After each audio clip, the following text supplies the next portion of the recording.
Please like, share, and subscribe. My Master. Kabanata 1301 hanggang 1310. Walang kamatayan na sandata na hindi karapat-dapat na magdala ng sapatos. Immortal artifacts, tanging isang disipulo ng Wanling Holy Land ang nakatakas na may dugo. Tumalon siya mula sa altar at tumalon pababa mula sa mataas na Sky Eagle Mountain. Kung makakaligtas ba siya ay hindi pa rin alam, kaya hindi ito isang pag-aalala. Ang tanging natitira sa Shenfuling sect ay si Shenbai, na napunit din ng divine power ni Dower at nawasak din. Ang mga tao sa dalawang banal na lupain ay pinatay ni Yang Yiu. Sa kasalukuyan, nakatutok si Yang Yiu sa ilang mga disipulo ng bundok Changjian sa bukid. Wala siyang magandang pakiramdam sa bundok ng Changjian. Ilang beses siyang tinarget ni Muningshan, na ikinagalit niya ng husto. Sa oras na ito, mayroon pa ring 7 disipulo ng bundok Changjian na nakikipaglaban sa mga disipulo ng Changsheng Hall sa bukid. Si Yang Yiu ay may walang hangganang intensyon sa pagpatay. Dahil sinimulan na niyang patayin at masaktan ang dalawang banal na lupain, wala siyang pakialam sa pagpatay ng isa pang alagad ng banal na lupain. Ito ay isang pagkakasala upang saktan ang isang pamilya, at ito ay isang pagkakasala pa rin upang masaktan ang 10 pamilya. At saka, kahit lunukan niya ang kanyang galit, siya pa rin ang target ng mga ito. Sa kasong ito, patayin natin sila. Pinakamabuting patayin ang lahat ng mga alagad ng banal na lupain na kalaban sa kanya. Hindi bababa sa siya ay hindi gaanong mapanganib sa 7-star Heavenly Demon Palace. Bilang. Para sa katotohanan na ang ilang mga banal na lupain ay hindi makahanap ng problema sa kanya pagkatapos niyang makalabas, iyon ay isang bagay para sa kanya pagkatapos niyang makalabas. Siya, si Yang Yiu, ay hindi kailanman pinagbantaan. Siya nakipaglaban sa napakaraming disipulo ng banal na lupain ng sabay-sabay dahil tiwala na siya ngayon. Ang hindi niya inaasahan ay pagkatapos na masipsip at mapino ang mga butil ng kaluluwa ng demonyo ng Golden Wing Sky Eagle King, ang Dragon Slaying Sword ang siyang higit na pinalakas. Hindi pa napag-aralan ng lubusan ni Yang Yiu ang Dragon Slaying Sword mula nang makuha niya ito. Hindi sa pagbanggit sa kanya, kahit na ang matanda ay hindi nakakakita sa pamamagitan ng Dragon Slaying Sword. Bukod dito, ang Chen Kunpot ay hindi maaaring kunin ang Dragon Slaying Sword, at maaari lamang itong dalhin sa katawan upang alagaan ito. Ito ay talagang misteryoso. Ang Dragon Slaying Sword ay natagpuan sa ilalim ng Fairy Lake sa kanyang bayan, at ito ay natagpuan sa isang dragon sa oras na yun. Nang maglaon, sa lihim na lugar ng Qiangbai, ang Fengyan God Dog na nakakulong sa Black Lotus Cave ay nakita ang Dragon Slaying Sword sa kanyang kamay sa isang sulyap, na nagsasabing isang lalaking nagngangalang Bai Changmei ang nagsuot ng espada, at si Bai Changmei ang tagapag-alaga ng lupa. Ayon sa Fengyan God Dog na si Fengyan Yelang, si Bai Changmei ay may kaugnayan sa God Cemetery. Hindi inalam ni Yang Yiu ang mga detalye ng nangyari, ngunit mula sa pagsusuri sa dami ng impormasyong ito, talagang pambihira ang Dragon Slaying Sword. May sword spirit sa espada, at ang sword spirit ng Dragon Slaying Sword ay palaging high profile sa kanyang amo, at bihirang kumuha ng inisyatiba na magsalita. Ang tanging benepisyong nakuha mula sa Dragon Slaying Sword ay ang Xuanhuang Sword Chi. Sa simula, maaari lamang itong maglabas ng 30% hanggang 100% ng Xuanhuang Sword Chi. Ngayon, nang pinuhin niya ang Demon Soul Bead ng Golden Winged Sky Eagle King at pinalakas ang kanyang Yuan Shen, at ginamit ang makapangyarihang Yuan Shen at Soul Power para itaboy ang Dragon Slaying Sword, ang kapangyarihan na pumutok ay kamangha-mangha at umabot sa puntong hindi inaasahan ni Yang Yiu mismo. Talagang nagbigay ito ng malaking sorpresa sa kanya. Maging ito man ay ang pagdududa ni Cheng Weikang o si Leng Xiaoyi, hindi nila mapigilan ang kapangyarihan ng kanyang espada upang himukin ang Dragon Slaying Sword. Nilinaw nito sa kanyang isipan si Yang Yiu na pagkatapos na pinuhin at masipsip ang butil ng kaluluwa ng demonyo, ang kanyang kaluluwa ay lumakas at ang kanyang espiritong kapangyarihan ay tumaas ng husto, na nagtutulak sa Dragon Slaying Sword, na nagpapahintulot sa tunay na kapangyarihan sa Dragon Slaying Sword na pumutok. Ang dating Xuanhuang Sword Energy ay maaaring likas na katangian ng Dragon Slaying Sword, ngunit ang kasalukuyang kapangyarihan ay dapat na ang tunay na kapangyarihan ng Dragon Slaying Sword. Gayunpaman, ang kapangyarihang ibinubuga ay isang bagay na hindi inaasahan ni Yang Yian. Nakipag-usap siya sa espiritu ng espada ng Dragon Slaying Sword at nagtanong, nasaan ang espiritu ng espada? Siya handang magtanong pa. Pagkatapos ng lahat, ang Dragon Slaying Sword sa kanyang kamay ay may napakalakas na kapangyarihan na lampas sa kanyang imahinasyon. Sarili niyang magic weapon iyon, kaya dapat hindi niya ito makontrol sa hinaharap at magsisisi kung may nangyaring mali. Guro. Sa pagkakataong ito, mabilis na tumugon ang Dragon Slaying Sword sa isip ni Yang Yian. Ang Dragon Slaying Sword Spirit dati ay walang malasakit kay Yang Yian. Kung hindi nagbanta si Yang Yian na papatayin siya, hindi niya ito papansinin bilang kanyang amo. Sa simula, ang matandang lalaki ang tumulong sa kanya na pinuhin ang Dragon Slaying Sword. Ngayong nagkaroon siya ng tugon sa unang pagkakataon, medyo hindi pa rin komportable si Yang Yian. Ngunit ipinapakita rin ito mula sa gilid na ang saloobin ng Dragon Slaying Sword Spirit sa kanyang amo ay nagbago, at ang dahilan ng pagbabago ay walang iba kundi ang paglaki ng kanyang Yuan Shen, o ang pagbuti ng kanyang lakas. Bumalik siya sa katinoan at nagtanong, bakit pakiramdam ko ay tumaas ang kapangyarihan ng Dragon Slaying Sword? Sa pag-uulat sa Master, ang paglaki ng iyong Yuan Shen ay nakinabang sa akin. Isa akong Sword Spirit at isa ring katangian ng Yuan Shen. May umuungol na Yuan Shen sa pagitan namin ni Master. Kung malakas ang iyong Yuan Shen, magiging malakas din ito, o maaari itong magkaroon ng malakas na kapangyarihan. Noong nakaraan, ang Dragon Slaying Sword ay hindi sapat upang suportahan ang kapangyarihan ng aking Sword Spirit dahil sa mahinang cultivation ng Master. Ngayon ay maaari itong magbigay ng isang malakas na enerhiya ng espada dahil ako ang may kontrol. Matapos magsalita ang espiritu ng espada, sa wakas ay naunawaan ni Yang Yiu na ito ang nangyari, at ito talaga ang dahilan ng kanyang pagtaas ng lakas. Ang espiritu ng espada ngayon ay nakipag-usap sa kanya ng walang paghamak sa nakaraan, na nagpasaya kay Yang Yiu. Ang pangunahing dahilan ay mula ngayon, gagamitin niya ang kapangyarihan ng Dragon Slaying Sword, na magiging mas malakas sa tulong ng Sword Spirit. Hindi nakakagulat na nagpadala siya ng dalawang espada, at hindi ito hinarangan ni Cheng Weikang at Leng Xiaoyi, ngunit ang enerhiya ng espada ay nangingibabaw sa kapangyarihan ng Dragon Slaying Sword. Nagtanong siya na may iniisip kaya. Ang kapangyarihan sa Dragon Slaying Sword ay napakalakas. Ibig mo bang sabihin ay maaari kong gamitin ang lahat ng kapangyarihan ng Dragon Slaying Sword sa hinaharap? Master, masyado kang maraming iniisip. Hayaan akong ilagay ito sa ganitong paraan. Noong ginamit mo ang Xuanhuang Sword Energy sa sword noon, ito ay ang attribute power lang ng Dragon Slaying Sword mismo. Sa oras na iyon, hindi ako kayang suportahan ang iyong lakas at paglilinang upang pasiglahin ang kapangyarihan sa Dragon Slaying Sword. Sa ngayon, mula ngayon, kapag na-activate mo ang Dragon Slaying Sword, ako, ang Sword Spirit, ang magpapasigla sa kapangyarihan ng Dragon Slaying Sword para lumaban. Ngunit, kahit na ganoon, maaari mo lamang gamitin ang kapangyarihan ng Dragon Slaying Sword, mas mababa sa 10,000. Ang espiritu ng espada ay puno ng pagmamataas nang magsalita siya. Ngunit ang mga salitang ito ay parang kulog sa pandinig ni Yang Yiu. Ayon sa Sword Spirit, nagsisimula pa lang siya sa paggamit ng kapangyarihan ng Dragon Slaying Sword. Ang kapangyarihan na maaaring ibigay ay mas mababa sa 10,000 ng Dragon Slaying Sword. Ito. Masyado namang exaggerated, diba? Naramdaman ni Yang Yiu na ang espiritu ng espada ay nagyayabang, at hindi naiwasang magtanong, maaaring ikaw ay isang mataas na antas na walang kamatayang sandata. Ang walang kamatayang sandata ay hindi karapat-dapat na dalhin ng aking sapatos. Ang espiritu ng espada ay mahinang nagsabi, kung hindi dahil sa ilang kadahilanan, ang aking sariling kapangyarihan ay nasa isang selyadong estado, at kailangan kita, ang Panginoon, upang patuloy na lumago upang buksan ang selyo ng paunti-unti at gamitin ang aking sariling kapangyarihan, paano ako mahuhulog sa puntong ito? Ang Dragon Slaying Sword sa sandaling ito ay kamangha-mangha. Ang yabang sa mga salita ay pasabog. Nakita ni Yang Yiu ang kayabangan ng matanda, na siyang uri na ng kayabangan na abot langit. Ngayong nakikinig sa tono ng espiritu ng espada, mahina ang pagyayabang ng matanda sa harap ng espiritu ng espada. Ang walang kamatayang sandata ay hindi man lang karapat-dapat na dalhin ng mga sapatos ng espiritu ng espada. Ito ba ay nagyayabang hanggang langit? Puff, hindi napigilan ni Yang Yian na matawa sa kanyang puso, pagkatapos sabihin mo sa akin kung anong antas ka ng pag-iral. Isa ka pa ring magic weapon kahit pag-usapan mo ito. Ako, kalimutan mo na, kinikilala kita bilang Panginoon ko. Sumuko na ako sa iyo at hindi kita sasaktan. Hindi ka kwalipikadong malaman kung anong uri ako ngayon. Kung sasabihin ko sa iyo, hindi ito sapat para sa iyo. Pagkatapos ng lahat, ikaw ay isang magsasaka lamang ngayon, hindi kahit isang immortal.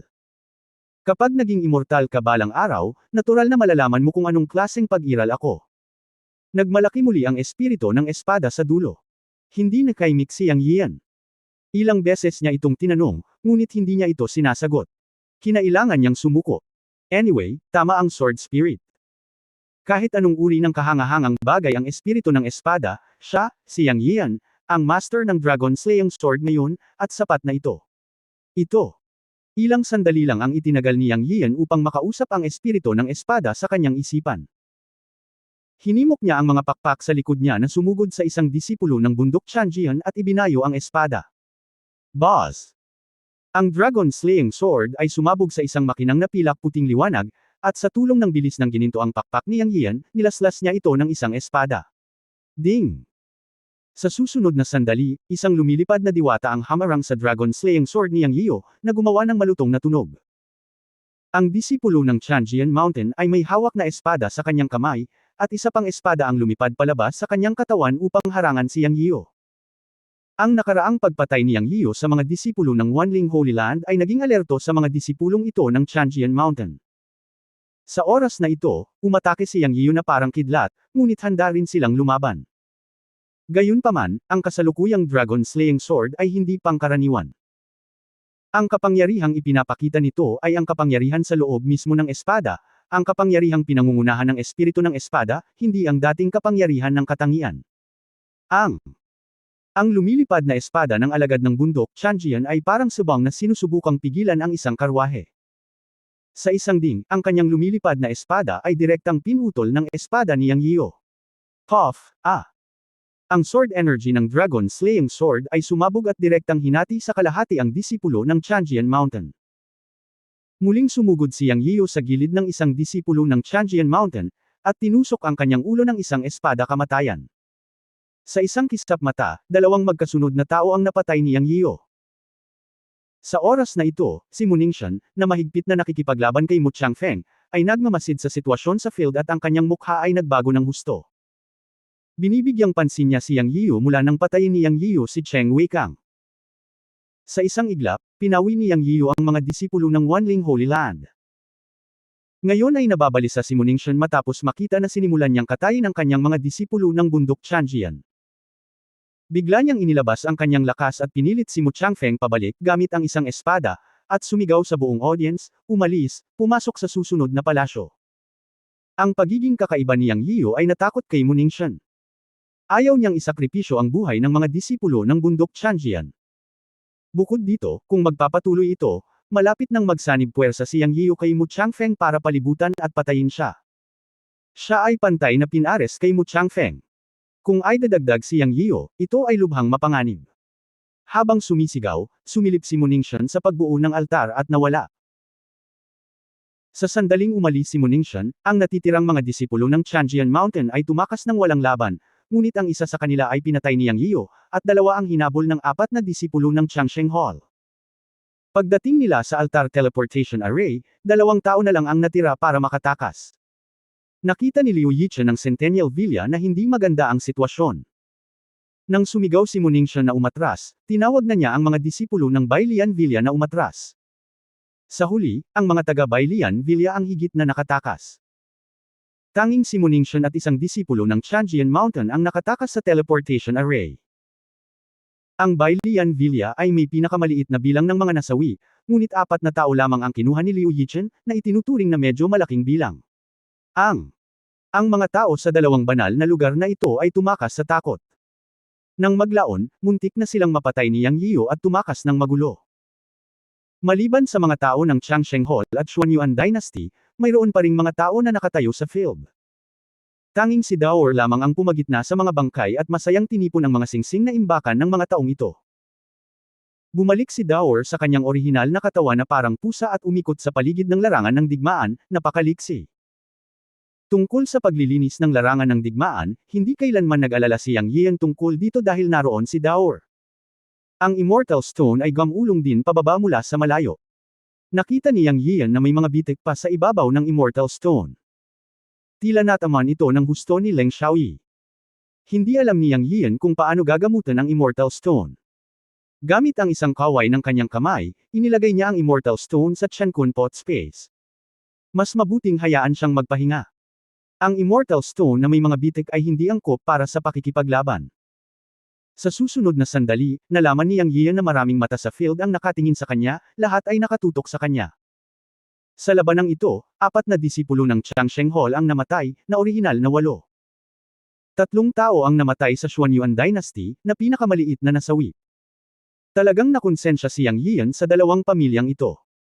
Ang Chiang Sheng-hol ay medyo madaling sabihin, pagkatapos ng lahat, sila ay mga disipulo ng pinakamatandang kapatid na lalaki. Tumulong lamang ang mga taga Xuanyuan Dynasty dahil sa mga alagad ng Chiang Sheng-hol. Ngayong nawalan sila ng 3 disipulo, nahihiya si Yang Yian na harapin sila. Si Yang Yian ay lubhang hindi komportable nang makita niya ang kanyang sarili na pinagmamasdan ng maraming mga mata mula sa magkabilang panig. Lumakad siya papunta kina Mu Changfeng at Xuanyuan Lingxi at sinabing, "Salamat sa iyong tulong." Kung hindi dahil sa pagdadala ni Mu Changfeng at Xuanyuan Lingxi ng mga tao upang tulungan siya, ang kanyang pagpino sa mga butil ng kaluluwa ng demonyo ay matagal nang naantala, at wala siyang lakas na mayroon siya ngayon. Mabilis na umiwas si Yang Yian sa busog at nagsabi, "Guro, patawarin mo sana ako. Ito ang trabaho ko." Natukoy ni Mu Changfeng na si Yang Yian ay ang nakababatang kapatid ng Holy Lord ng Chiang Sheng-hol, ngunit hindi siya nang ahas na tanggapin ang saludo ni Yang Yian. Bukod dito, pinatay lang ni Yang Yian ang mga tao sa lahat ng direksyon, na ikinagulat ng lahat. Napabuntong hininga si Mu Changfeng sa kanyang puso, karapat-dapat kang maging nakababatang kapatid ng banal na Panginoon. Siya. Maliwanag na nasa unang bahagi ng kapigatian at maging ang isang tao na hindi nakaligtas sa malaking kapigatian sa langit, ngunit pinatay niya ang mga taong nakalampas sa kapigatian sa pamamagitan ng kapangyarihan ng isang tibak.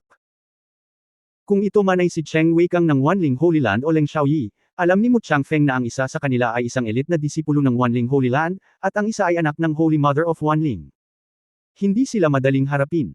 Ngunit sa mga kamay ng Young Master na ito, hindi niya mapigilan ang kapangyarihan ng isang espada. Nag-iwan ng malalim na impresyon si Yang Yian kay Mu Changfeng at sa ilang mga disipulo ng Chiang Sheng-hol sa pagkakataong ito, at nabuo rin nila ang paggalang kay Yang Yian mula sa kaibuturan ng kanilang mga puso.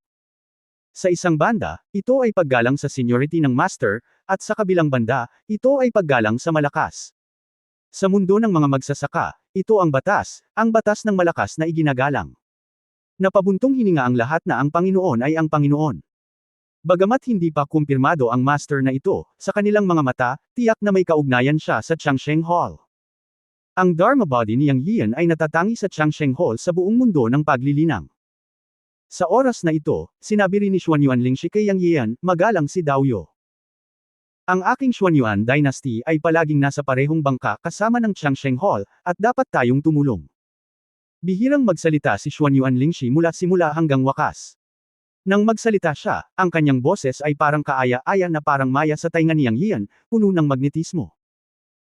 At nagsasabi siya ng totoo, dahil ang pinakamatandang prinsesa ng dinastiyang Xuanyuan ay manugang ng banal na Panginoon ng Chiang Sheng-hol, at ang dalawang pamilya ay palaging nasa iisang bangka. Nagkaproblema ang Chiang Sheng Palace, ngunit sinuman mula sa Xuanyuan Dynasty ay hindi tatayo, gayunpaman, ang Chiang Sheng Palace ay pareho sa Xuanyuan Dynasty. Ganap na sinusundan ni Xuanyuan Lingxi si Mu Changfeng sa kanyang paglalakbay. Si Yang Yiu ang master ng Chiang Sheng Palace, ngunit hindi ang master ng Xuanyuan Dynasty. Hindi mali para sa kanya na tawagin siyang Daoist na kaibigan, at si Xuanyuan Lingqi ay medyo galit sa ngayon. Dahil 3 disipulo ang namatay, lahat ay dahil kay Yang Yiu. Nang tumingin si Yang Yiu kay Xuanyuan Lingxi, medyo nagulat siya. Narinig niya na ang boses nito ay napakaganda, ngunit nang tingnan niya ang mukha ni Xuanyuan Lingxi, ang mga pockmark sa kanyang mukha ay talagang medyo. Pero isang sulyap lang. Hindi hinuhusgahan niyang ang mga tao sa hitsura. Sa huling pagsusuri, may utang siya sa kanila. Siya. Same time pa ring nagpahayag ng pasasalamat at paghingi ng tawad sa kapwa alagad. Nakita ni Mu Changfeng ang pagkakasala sa mga mata ni Yang Yiu, at ipinaliwanag niya, "Grandmaster, hindi mo kailangang sisihin ang iyong sarili ng labis. Sa katunayan, sa tuwing pupunta tayo dito, may mga disipulo mula sa bawat pamilya na namamatay na lahat tayo ay nagsasantabi ng buhay at kamatayan upang pumunta dito." Pagkasabi nito, paulit-ulit na ipinahayag ni Yang Yian ang kanyang paghingi ng tawad at pasasalamat sa mga disipulo ng magkabilang pamilya. Mas maganda ang mukha ni Xuanyuan Lingxi. Sa kabilang banda, ipinakita ni Yang Yian ang kanyang malakas na lakas, na nagpapalam din sa kanya na ang pakikipagkaibigan kay Yang Yian ay tiyak na magiging kapakipakinabang sa susunod na paglalakbay sa ibang mga palasyo. Lahat ng bagay ay may mga kalamangan at kahinaan. Pagkatapos ng bagyo, pumasok din ang grupo sa teleportation array at tumungo sa susunod na palasyo ng Tianyao ang Tian Shuangxing White Dragon na si Zhao Tianyao King. Pagkatapos ng teleportation light, lumitaw ang grupo sa isang puting jade altar. Katulad ng altar noong una silang dumating sa Tianying Palace, ang lugar na ito ay matagal ng white space world, at may pilak puting bundok sa di kalayuan.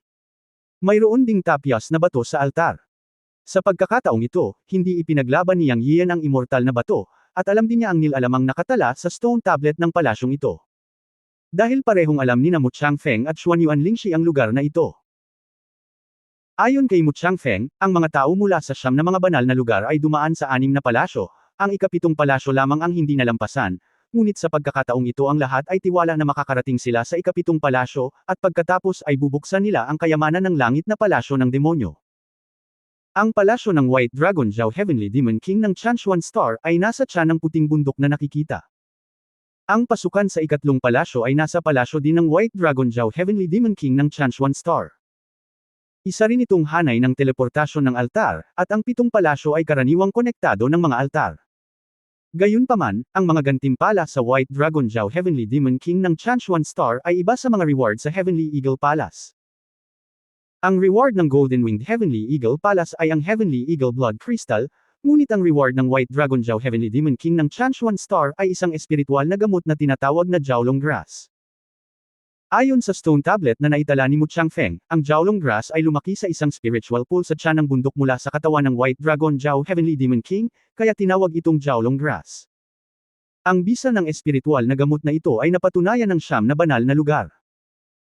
Maaari itong magamit upang pinuhin ang Tribulation Pill, na maaaring gumanap ng isang first-class na anti-heavenly tribulation effect kapag nagtagumpay sa makalangit na kapigatian.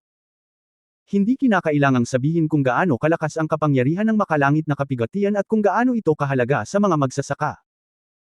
Sa makatuwid, sa tuwing pumupunta rito ang mga tao mula sa 9 na banal na lugar upang makipagkumpetensya para sa Jiaolong Grass sa Spirit Pool ng White Dragon Jiaotian Demon King ng Chanshuan Star, walang sinuman ang susuko.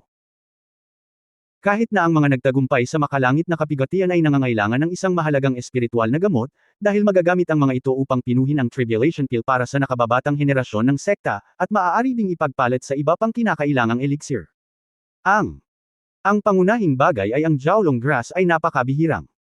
Ang Heavenly Demon Palace ay nagbubukas lamang ng 1 beses bawat 1,000 taon, at 3 Jiaolong Grass lamang ang maaaring i-breed sa Spirit Pool kada 1,000 taon, kaya ito ay napakabihirang. Bukod dito, sa Spirit Pool ng White Dragon Jiaotian Demon King Palace sa tiyan ng bundok, mayroong isang White Dragon Demon King Demon Soul na nagbabantay dito, at ang Spirit Pool mismo ay isang altar na may mga formation rune na nakaukit dito, na may basbas para sa Jiao King Demon Soul, na mas mahirap kaysa sa 3 Sky Eagle Demon Soul sa Sky Eagle Palace. Para makapasok sa susunod na palasyo, dapat talunin ng White Dragon Jiaotian Demon King ng Chanshuan Star ang Jiaolong Soul bago pumasok sa Spirit Pool at i-teleport. Naging aktibo ang isip ni Yang Yian matapos itong marinig. Siya at si Luyanji ay hindi nakaligtas sa Great Heavenly Tribulation. Ang layunin ng pakikipagsapalaran sa kapangyarihan ng Taiwang ay ang maglatag ng pundasyon para makaligtas sa Great Heavenly Tribulation. Dahil mayroong Jiaolong Grass na maaaring maging kapakipakinabang para sa Heavenly Tribulation, makukuha niya ang dalawa sa kanila kahit anong mangyari.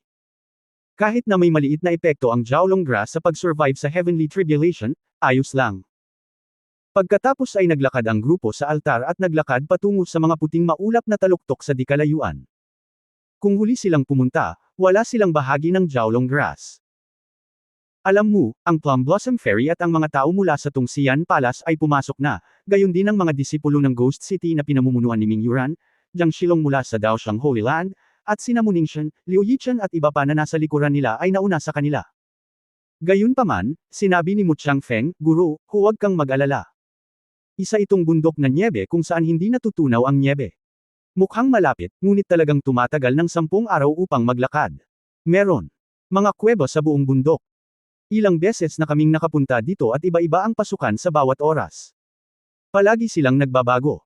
Hindi madali para sa kanila ang makapasok. Sa oras na ito, tungkol ito sa kung sino ang maswerte at kung sino ang unang umakyat sa bundok na nyebe. Hindi ibig sabihin kung sino ang unang makakarating sa Spirit Pool, dahil ang hinterland ng Snowy Mountain ay isang malaking cave maze. Sa wakas ay gumaan ang pakiramdam ni Yang Yiu matapos itong marinig, at mabilis na umalis ang grupo. Kasabay nito, ang disipulo ng Changsheng Hall na pinangalanan ni Mu Changfeng ay bumalik sa Changsheng Hall mula sa Taiwang. Sa oras na ito, iniulat ng disipulong ito ang sitwasyon ni Yang Yiyu sa mga elder ng Changsheng Hall. Matapos marinig ang ulat mula sa disipulong ito, ang siyam na matatanda ng Changsheng Hall ay nagalit. Bilang mga taong sumunod sa banal na Panginoong Yun Changsheng upang sakupin ang mundo, natural na mas marami silang alam na mga lihim kaysa sa ibang mga disipulo. Alam nilang lahat na ang Holy Lord Yun Changsheng ay talagang may master, at junior brother at junior sister.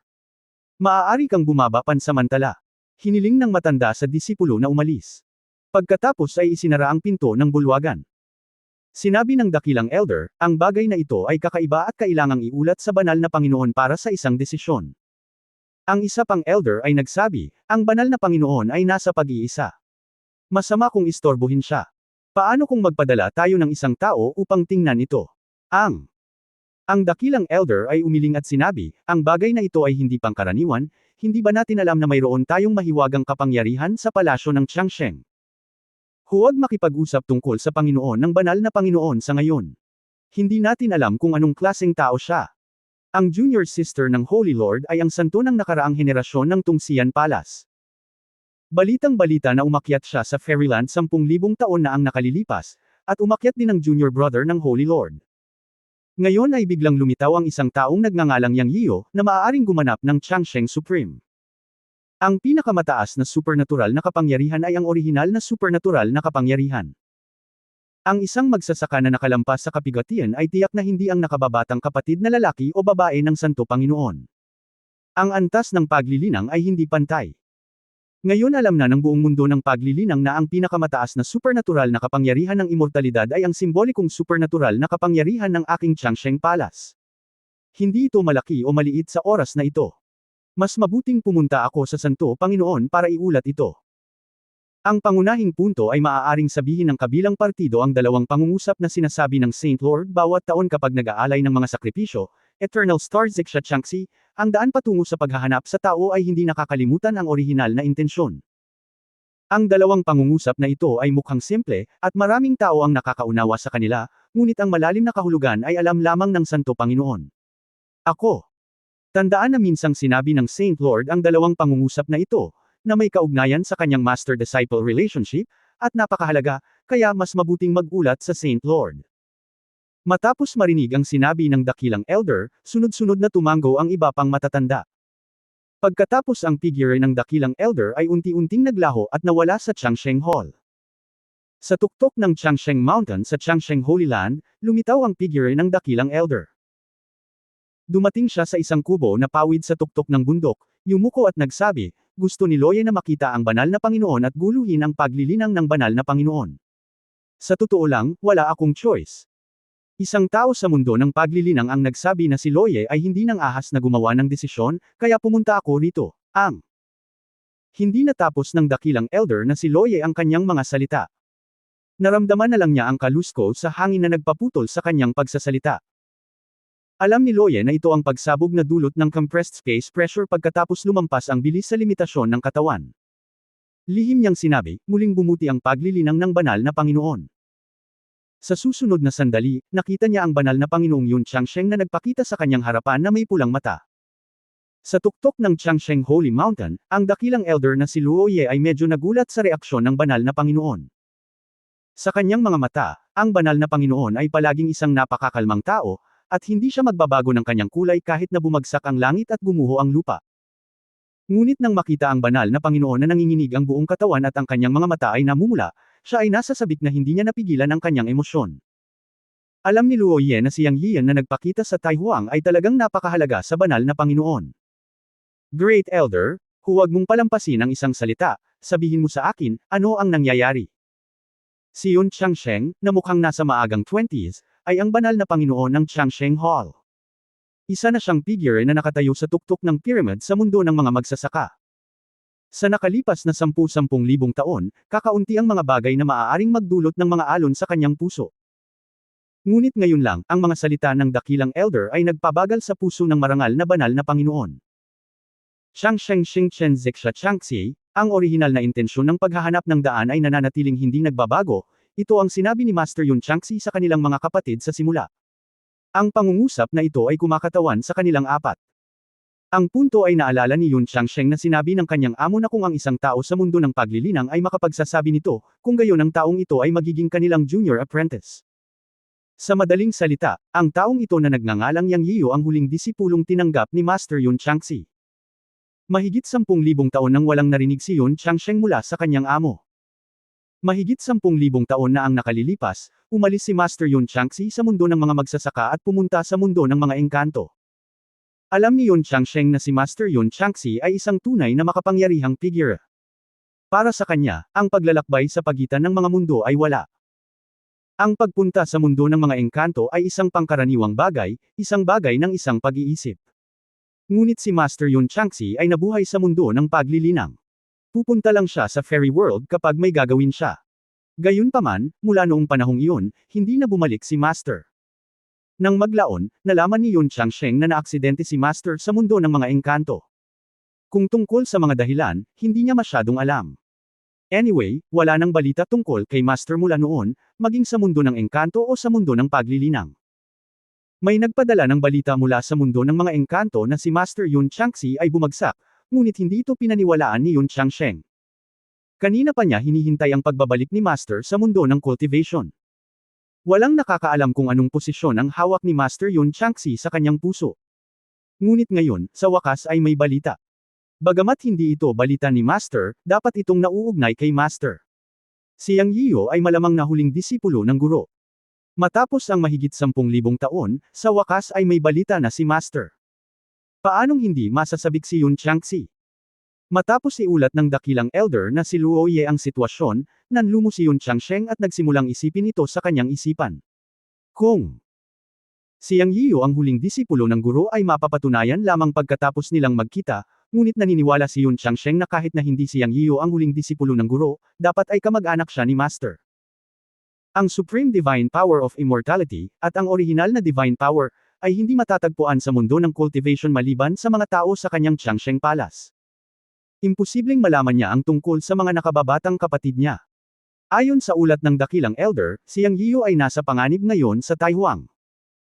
Pagkaraan ng ilang sandali, sinabi ni Yun Changsheng, kaya kinuha ni Yang Yiyan ang Wanling staff ng Holy Mother of All Spirits at ang Dragon Scale Talisman ng Divine Talisman Sect. Dapat ay tama si Changfeng ang nanguna sa koponan sa Taihuang sa pagkakataong ito at hiniling sa kanyang mga disipulo na iulat ang orihinal na mga salita. Sagot ng matanda. Sa kasong ito, tila hindi kakayanin ni Changfeng ang pinakamaliit na babae ng Holy Mother of All Spirits. Hayaan ang ika-9 na elder na pumunta sa Taihuang upang salubungin si Yang Yiyan at tiyakin ang kanyang kaligtasan, pigilan ang banal na lupain ng lahat ng espiritu at ang Divine Talisman Sect na pumasok sa Taihuang upang saktan si Yang Yiyan, at hindi siya dapat payagang magkaroon ng gulo. Napakaseryoso ng mga salita ni Yun Changsheng. Bagamat medyo nagulat ang matanda, hindi na siya nagtanong pa. Ang desisyon ng banal na Panginoon ay dapat na makatwiran, at pagkatapos ay kinuha niya ang utos at umalis. Pagkaalis ng dakilang elder, tumingin si Yun Changsheng sa langit at sinabi sa sarili, Guro, sana ay buhay ka pa. Huwag kang mag-alala, hindi ko hahayaang may mangbuli sa kapatid kong junior. Sa ika-7 araw, sa wakas ay dumating si Yang Yiyan at ang kanyang grupo sa paanan ng Snow Mountain, o ang White Dragon Mountain. Tulad ng sinabi ni Mu Changfeng, ang Snow Mountain na nakikita ay tila napakalayo. Naglakad sila ng 7 araw. Ang susi ay mahirap ang daan at may mga blizzard na nakaharang sa daan. Hindi sila makakalipad o makaalis ng mabilis. Hindi tulad ng mataas na Sky Eagle Mountain, ang White Dragon Palace Mountain ay halos 100 talampakan lamang ang taas, ngunit ito ay malawak at umaabot ng 100 milya. Sinabi ni Mu Changfeng na ang buong bundok ay walang laman, na may hindi mabilang na magkatulad na mga kuweba, tulad ng isang maze ng isang bundok sa loob ng 100 milya. Ang core ng White Dragon Palace ay nasa spirit pool sa bundok, ngunit hindi ito madaling mahanap. Dahil lahat ng ito ay isang kalituhan. Sa puntong ito, ang bawat isa ay kailangang umasa sa kanilang sariling kakayahan. Sa unang ilang beses na dumating sila, nahahati sila sa ilang grupo upang maghanap, at umasa sila sa talisman ng komunikasyon upang makipag-usap sa isa't isa.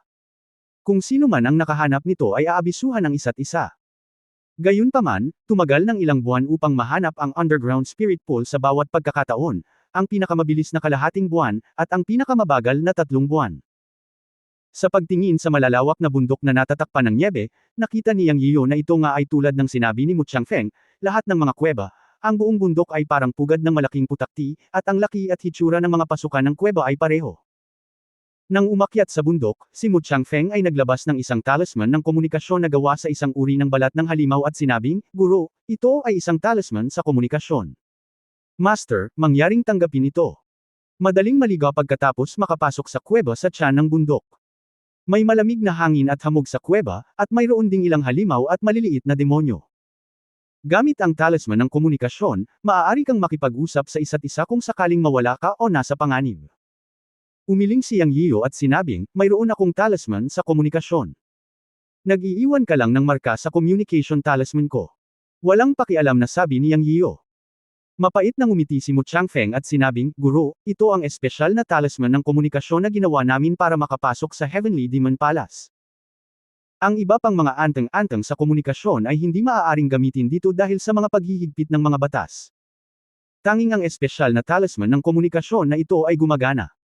Ito ay gawa sa balahibo ng Great Wilderness Monster at hindi pinaghihigpitan ng mga batas. Bagaman ang talisman ng komunikasyon na ito ay magagamit lamang sa loob ng radius na 100 metro, ito ay lubhang kapaki-pakinabang kapag pumapasok sa hinterland ng Snow Mountain. Natigilan si Yang Yian at kinuha ang sarili niyang komunikasyon para makitang walang tugon dito. Ngumiti siya ng mapait at tinanggap ang communication talisman mula kay Mu Changfeng. Ayon sa mungkahi ni Mu Changfeng, hinati sila sa 3 grupo para pumasok sa hinterland ng Snow Mountain. Kung lahat sila ay pumunta sa isang direksyon, kakailanganin ng nakakaalam kung kailan sila makakarating sa pool ng espiritu.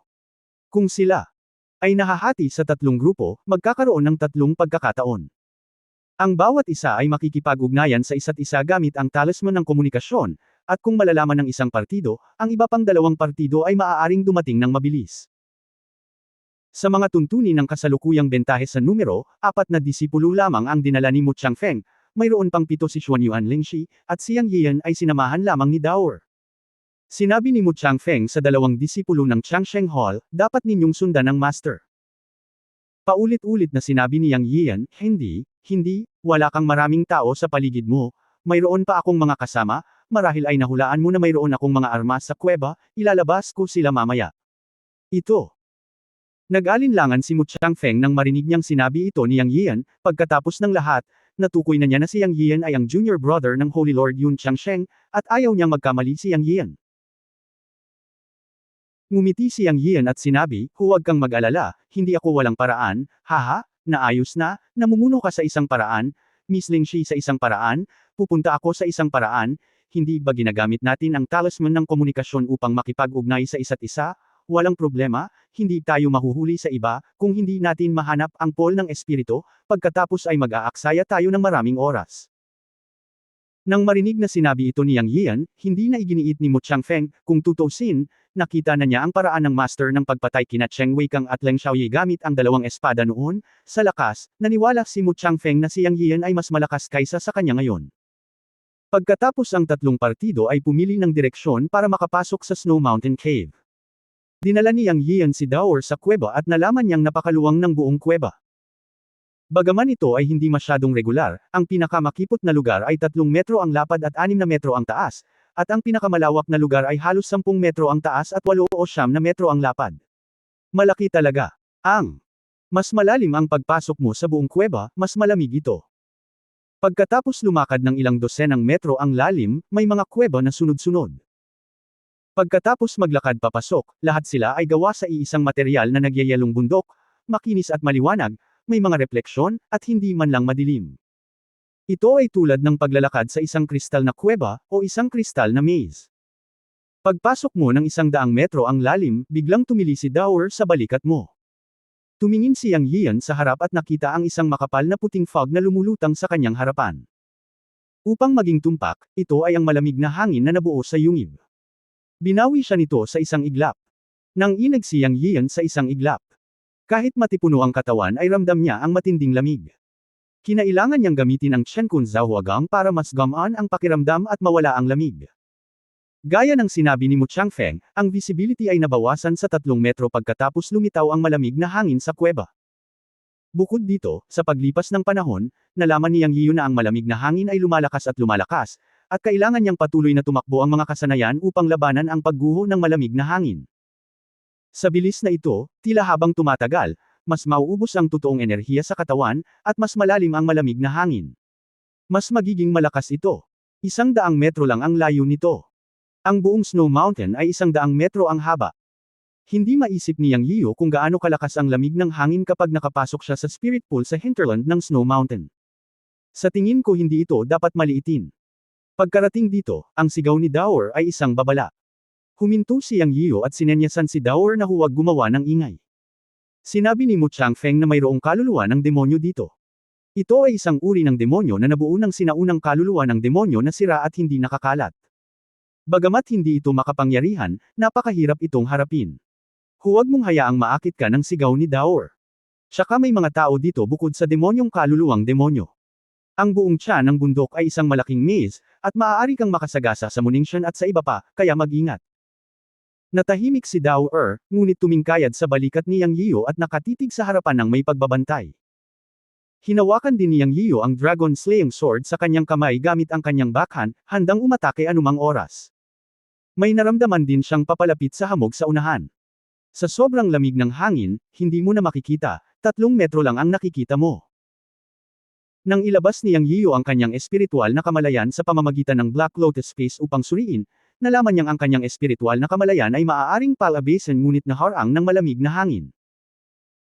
Ang espiritual na kamalayan ay nawalan ng paggana sa malamig na hangin, na nagpatunay na ang malamig na hangin sa kuweba ay hindi karaniwan, na naging dahilan upang bahagyang tumalon ang puso ni Yang Yiyo. Pagkatapos ay nag-concentrate siya sa pagpapatakbo ng Chenkun ay para makita. Kung hindi ito makita ng Chenkun Pot ay, kung gayon ang lugar na ito ay talagang mapanganib. Sa oras na iyon, ilalabas niya ang 5 Elements Beast, ang Immortal Stone, Luyanji at iba pa, at magkakaroon ng lakas sa bilang. Sa susunod na sandali, nang ang Chenkun ay tumatakbo, ang mga mata ni Yang Yiyo ay kumislap ng may kinang, ngunit sa pagkakataong ito ay may nakita siyang kakaiba. Sa Chenkun ay ni Yang Yiyan, may nakita siyang nakatago sa makapal na fog. Napakaliit nito, kasing laki ng kamao ng matanda, at kapareho ng kulay ng fog, na parang kwago. Kung hindi dahil sa Chenkun ay, hindi niya ito makikita. Isang halimaw ang lumitaw 30 metro ang layo. Ito ay isang halimaw na kasing laki ng kamao. Nakahinga ng maluwag si Yang Yiyan. Ang maliit na halimaw na ito na nakatago sa malamig na hamog ay hindi nakakaramdam ng pagbabago-bago ng hininga. Para itong lumulutang na ulap na nagtatago sa hamog at dahan-daang lumulutang. Bagamat ang Chenkun ay nakakakita lamang sa loob ng 100 metro, ito ay may malaking papel para kay Yang Yiyan sa gayong kapaligiran. Ang Chenkun ay isang mahiwagang talento na ibinigay sa kanya pagkatapos ma-upgrade ang Chenkun Pot, at malaki ang papel nito sa oras na ito. Kung ikukumpara sa iba, ang pagkakaroon ng Chenkun ay nagbigay na sa kanya ng kalamangan. Sa pagtingin sa maliit na halimaw na iyon na lumulutang, si Yang Yiyan ay patuloy na sumulong ng dahan-dahan ng walang pagbabago sa ekspresyon. Sa kasalukuyan, nakakita lang siya ng ganoong maliit na halimaw sa ilalim ng kanyang Chenkun Eye. Anyway, ang Chenkun Eye ay nakakakita lamang ng 100 metro, at walang pangalawang maliit na halimaw sa loob ng 100 metro. Alam ni Yang Yiyan na kung hindi dahil sa kanyang likas na mahiwagang kapangyarihan ng Chenkun Eye, hindi niya makikita na may isang halimaw na nakatago sa fog. Ito ay ganap na isinama sa fog. Maging ito ay ang kulay o ang hininga ng halimaw, ito ay ang lahat ng malamig na katangian. Sa kabutihang palad, ito ay Chenkun Eye na ibinigay ni Chenkun Pot, kung hindi, imposibleng makita ito. Ang Chenkun Eye ay iba sa espiritual na kamalayan. Ang espiritual na kamalayan ay umaasa sa breath sensing at soul detection. Kahit na ito ay buong buo, ito ay may mga disadvantages. Halimbawa, may mga batas sa Taiwan. Ngunit sa Taiwan, ang espiritual na kamalayan ng ibang tao ay pinaghihigpitan ng mga batas, ngunit maaaring gamitin ni Yang Yiyan ang espiritual na kamalayan sa pamamagitan ng Black Lotus Space. Ngunit ngayon ay pinaghihigpitan din ito sa malamig na hangin. Ang Chenkun Eye ay direktang nakakakita, at ito ay isang mahiwagang mata na nakakakita sa pamamagitan ng ilusyon at naabot ang kakanyahan sa isang sulyap batay sa mata. Sa sandaling ito, si Yang Yiyan ay may malaking kalamangan. Bago pumasok si Mu Changfeng, same time niyang sinabihan siya na mag-ingat sa kaluluwang halimaw sa kuweba. Ngayon ay tila ang kausap niya ay tungkol sa ganitong uri ng maliit na halimaw na ang katawan ay kasama ng malamig na hangin. Si Yang Yiyan ay hindi masyadong pabaya at lumakad ng dahan-dahan. Hanggat ang maliit na demonyong halimaw ay nagkukusa upang pukawin siya, hindi siya kikilos. Gayunpaman, ang munting demonyong hayop ay tila lumulutang sa malamig na hangin at hindi naman siya magaganyak. Mas kaunting problema ay mas mahusay kaysa sa mas maraming problema. Nakatutok ang mga mata ni Chenkon sa maliit na demonyong hayop sa malamig na hangin, at unti-unting lumapit si Yang Yian sa dalawa. 20 metro, 10 metro, 5 metro, 3 metro, 1 metro. Wala pang kalahating metro ang layo ng dalawa. Sa sandaling ito, si Yang Yian ay nasa ibaba, at ang maliit na demonyong hayop na nagtatago sa malamig na hangin ay 1 o 2 metro sa itaas ng kanyang kaliwa, tahimik pa rin at hindi gumagalaw, tulad ng malamig na ulap na dahan-daang lumulutang. Yang! Naisip ni Yian sa kanyang sarili, mukhang hindi lahat ng demonyong hayop ay aatake sa mga tao. Hanggat hindi mo ay provoke ito, ligtas ka. Basta. Nang pumasok sa isip ang kaisipang ito, isang aksidente ang nangyari.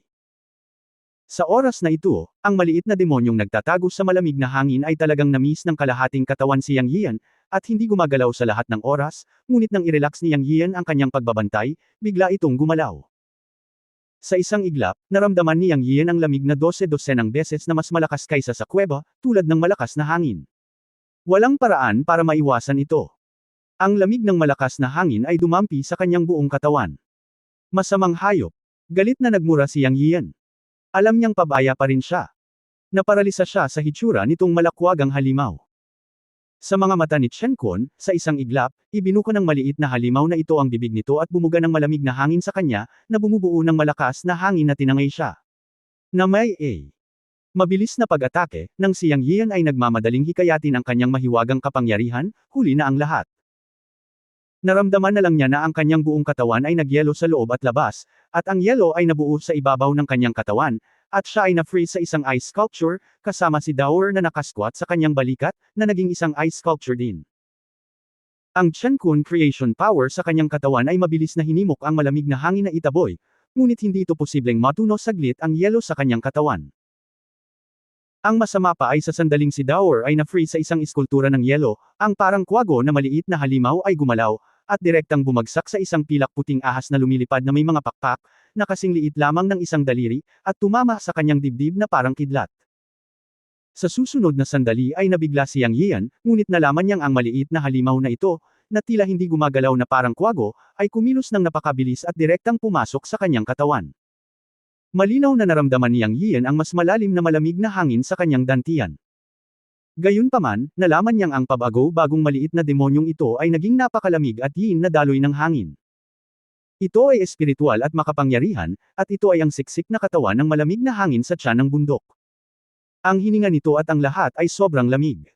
Hindi nakakagulat na hiniling sa kanya ni Mu Changfeng na mag-ingat. Ang munting demonyong ito ay napakatanga at mabait na nagdulot siya ng malaking sakuna, ngunit sinaktan nito ang kanyang sarili at hinayaan ang maliit na demonyong hayop na direktang mag-drill sa kanyang katawan. Gusto niya talagang umiyak pero walang luha.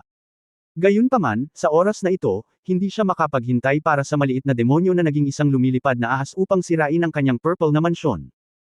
Kahit na ang kanyang katawan ay nagyelo, ang kanyang kamalayan ay hindi napigilan. Sa isang pag-iisip, direktang isinaaktibo niya ang 2 bituin sa buhay ng araw at buwan. Sa sandaling ito, alam ni Yang Yian na maaari lamang siyang umasa sa kapangyarihan ng Life Star, kung hindi ay magyelo ang buong purple na mansion. Ang 2 bituin sa Purple Mansion ay nagbuga ng ginto at itim na liwanag at nagsimulang umikot.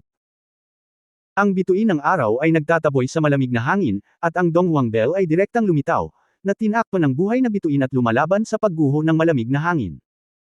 Gayunpaman, pagkatapos lumitaw ang Taiyin Fate Star sa tarangkahan ng Nether City, nagkaroon ng dagandong. Nang bukas na ang gate, hindi inaasahan ni Yang Yian na ang lumilipad na ahas na lumipad sa kanyang purple na mansion ay direktang hinihigop sa gate ng Nether City at nawala. Pagkatapos ay sinipsip ng Taiyin Fate Star ang lahat ng malamig na hangin sa Purple Mansion sa panahon ng operasyon nito, na nagpapahintulot sa Purple na Mansion ni Yang Yian na bumalik sa normal. Natunaw ang yelo sa labas ng katawan, ngunit ang malamig na hangin ay hinihigop ng Taiyin Fate Star. Natigilan si Yang Yian at naramdaman ang pagtaas ng kapangyarihan sa Taiyin Fate Star. Pagkatapos niyang mag-react, tuwang-tuwa siya. Ang isa sa kanyang 2 Fate Star ay kumakatawan sa pinakayang at pinakamatigas, at ang isa naman ay kumakatawan sa pinakayin at pinakamalamig. Sa huli, ang lumilipad na ahas na demonyong ito ay nabago mula sa kaluluwa ng demonyo ng lugar na ito at naging isang nilalang na may malamig na hangin sa kuweba.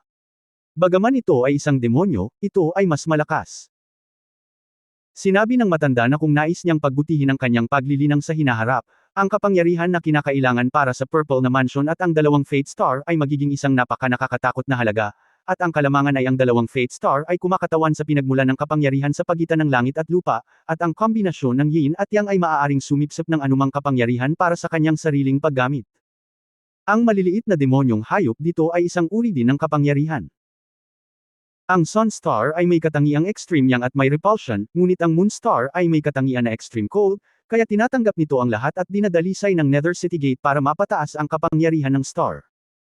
Kabanata 1305 Pagdaragdag ng gasolina sa apoy para kay Munition at sa iba pang 5. Ang orihinal na kapanapanabot na eksena, ngunit naging invisible matapos ay activate ang Life Star. Ito ay isang malapit na tawag, ngunit siya ay nagpawis ng malamig at isinumpa ang sarili dahil sa pagiging pabaya. Kung alam niya lang sana ay nilaslas niya ito ng espada. Pero, sa pag-iisip pabalik, hindi ito ginawa ng halimaw, at hindi niya alam na ang Taiyin Life Star ay maaaring sumipsip at magpino ng ganoong kaliit na halimaw at baguhin ito sa kapangyarihan. Nasa Yang Yian ang lahat ngayon, maliban sa kapangyarihan sa kanyang katawan. Ang malaking purple na mansion ay nangangailangan ng nakakatakot na espiritual na enerhiya mula sa langit at lupa upang mapunan ito, at ang dalawang bituin sa buhay ay nangangailangan din ng kapangyarihan ng matinding yin at matinding yang para mag-infuse. Tanging kapag ito ay perpekto na siya makakalabas upang madaig ang kapigatian at baguhin ang tunay na chi sa tunay na kakanyahan. Sa pagkakataong ito, inaabangan ito ni Yang. Makakaharap niya ang mas maliliit na halimaw sa susunod. Anyway, kasama ang Taiyin Life Star, hindi niya tatanggihan ang sinuman at maaari niyang baguhin ang mga ito sa sarili niyang kapangyarihan. Para sa iba, ang isang tableta na nagpapahintulot sa gayong maliit na halimaw na sumugod sa katawan ay isang kalamidad, ngunit para sa kanya, si Yang, na may Taiyin Life Star, ito ay parang pay sa kalangitan, at makakain siya hanggat kaya niya. Tumili. Sa oras na ito, nakabawi din si Daor mula sa lasaw at tumili. Okay, kung may lalabas ulit na halimaw, kakayanin ko. Inaliw ni Yang Yian si Daor. Pagkatapos ay naisip niya si Daor na nakakuha ng maraming kristal ng dugo sa Sky Eagle Altar, kaya't ngumiti siya at iniunat ang kanyang kamay at sinabing, marami kang ninakawan ng mga kristal ng dugo sa Sky Eagle Altar, ibigay mo sila at ginawa mo ang lahat ng paglilinis sa larangan ng digmaan, tama ba? Tumili. Si Daor ay balisa at tumili. Mabilis siyang tumalon mula sa balikat ni Yang Yian upang ipahiwatig na ang lahat ng mga bagay na iyon ay nilamon niya wala na. Galit na tumawa si Yang Yian. Alam niya ang mga gawin ni Daor at napangiti siya, bakit ka nahuhumaling sa pera? Sinasabi ko sa iyo na maaari mong itago ang iba pang mga bagay sa ngayon, ngunit kailangan mong ibigay sa akin ang mga kristal ng dugo. Tinitigan ni Daor si Yang Yian at sa wakas ay ibinuka ang kanyang bibig at iniluwa ang 50 kristal ng dugo kay Yang Yian. Ang mga kristal ng dugo na naglalabas ng malakas na presyon ay hindi mas masahol kaysa sa mga superior elixir. Ikanaway ni Yang Yian ang kanyang kamay at inipon silang lahat.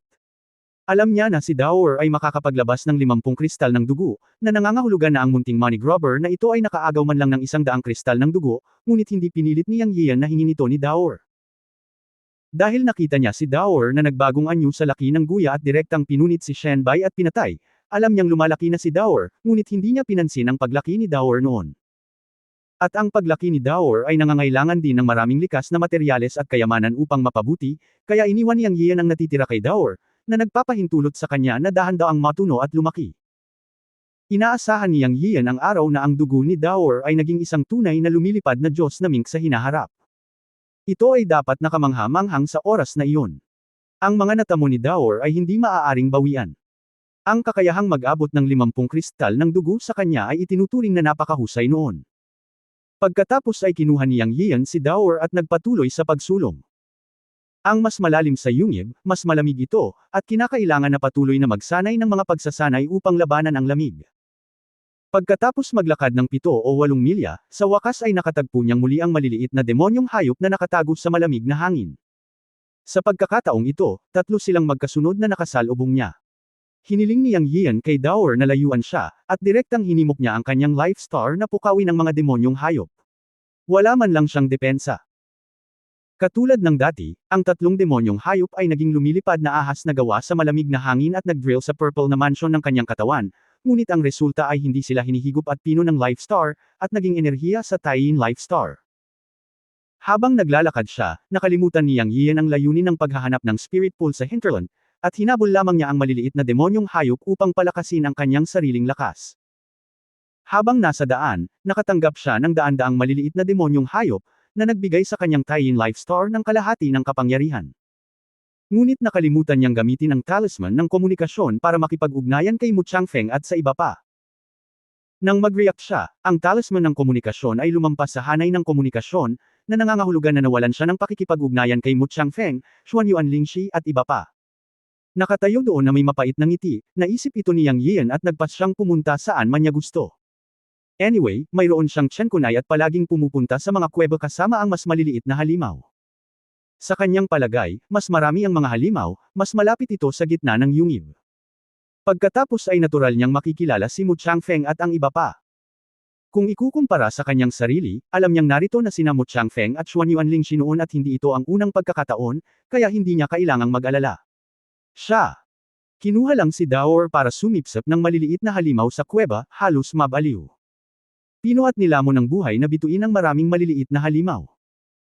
Bagamat hindi naramdaman ni Yang Yian na ang kanyang paglilinang ay bumuti sa ngayon, alam niya na ang naipon na kapangyarihan ng Yin sa Taiyin Life Star ay napakadalisay pagkatapos mabago, na isang antas na mas mataas kaysa sa tunay na chi sa kanyang katawan.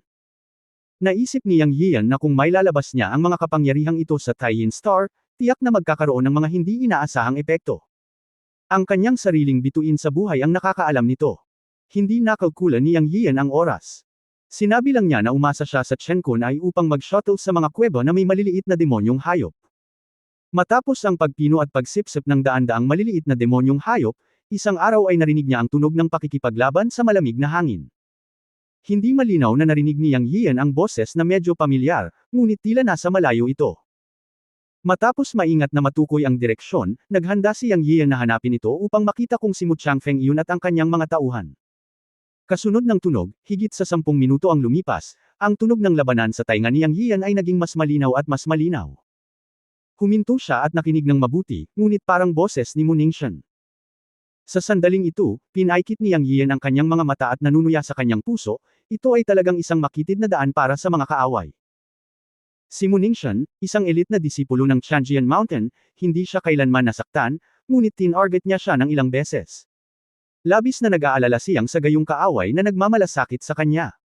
Ngumisi siya sa kanyang puso at dahan-daang nilapitan ang tunog. Sa ganitong kapaligiran, siya, Yang, ay may malaking kalamangan. Kung maaalis niya ang isang kaaway, magkakaroon ng hindi gaanong nakatagong panganib.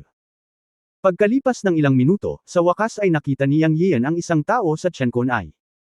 Si Mu Ningxian ang nangunguna sa 4 na disipulo mula sa bundok ng Chanjian upang labanan ang malamig na mga halimaw. Sa bawat pagtaman ng espada, isang halimaw ang mawawala. Naramdaman ni Yang Yian na ang sword energy ng mga disipulong ito ng Chanjian Mountain ay hindi rin mahina, ito ay napakatalas at yang, at ang kanilang sword art ay kakaiba. Ang kanilang sword energy ay kalaban lamang ng mga halimaw ng malalamig na katangian. Gayunpaman, kasama si Mu Ningxian at ang iba pang 5 tao, tila nakatagpo sila ng isang pugad ng halimaw, at napapaligiran sila ng 12-dosenang mga halimaw. Sa sandaling ito, sila ay lumalaban ng husto, pinapanood si Mu Ningxian at ang iba pang 5 kinubkob ng maliliit na halimaw, ngunit kung titingnan mong mabuti, makikita mo na silang 5 ay nakabuo ng isang pormasayon, at ang kanilang depensa at espada ay maayos. Sa bawat pag-ikot ng labanan, isang halimaw ang mawawala. Ang hininga at katawan ng halimaw na ito ay pinagsama sa malamig na hangin, na mahirap makita sa mata, at sa sandaling tumama ito sa katawan, hindi may iwasang mag-drill ito sa katawan at mag-freeze ang katawan sa loob at labas. Talagang hindi simple para kay Mu Ningxian at sa iba pang 5 na makapagtanggol at lumaban gamit ang mga espada. Si Yang Yian ay nasa malamig na fog barrier 80 metro ang layo. Ginamit niya ang kanyang mga mata upang panuurin si Mu Ningxian at ang iba pa na nakikipaglaban sa halimaw. Alam niya na ang maliit na halimaw na ito ay walang anumang lakas sa pakikipaglaban. Umasa ito sa kanyang hininga na malapit sa laki ng tao upang gamitin ang kanyang kalamangan sa lamig. Ngunit kung ito ay patuloy na lumaban tulad nito, ito ay karaniwang walang pag-asa. Magiging mahirap para kay Mu Ningxian at sa iba pa na magdusa. Kaya alam ni Yang Yian na kailangan niyang tulungan ang halimaw. Ngumisi siya. Hindi siya gentleman kung hindi siya nakaganti. Bukod dito, paulit-ulit siyang tina-target ni Mu Ningxian. Kahit sa hinaharap, tinansya niya na hindi siya pakakawalan ni Mu Ningxian. Sa kasong ito, Gustong gamitin niyang ang kanyang kalamangan para magdagdag ng panggatong sa apoy para kay Muningshan at sa lima pa. Hanggat naabala nila ang pagbuo ng depensa nilang lima, ang maliliit na halimaw na ito na binago ng mga halimaw na may napakalamig na katangian ay mapapalamig ng lamig ng halimaw kapag hinawakan nila si Muningshan at ang iba pa. Sa oras na iyon, silang lima ay magiging isda sa chopping board, at maaari silang kurutin ayon sa gusto nila. Si Yang Yian ay hindi natatakot na matuklasan ni Muningshan at ng iba pa sa makapal na hamog.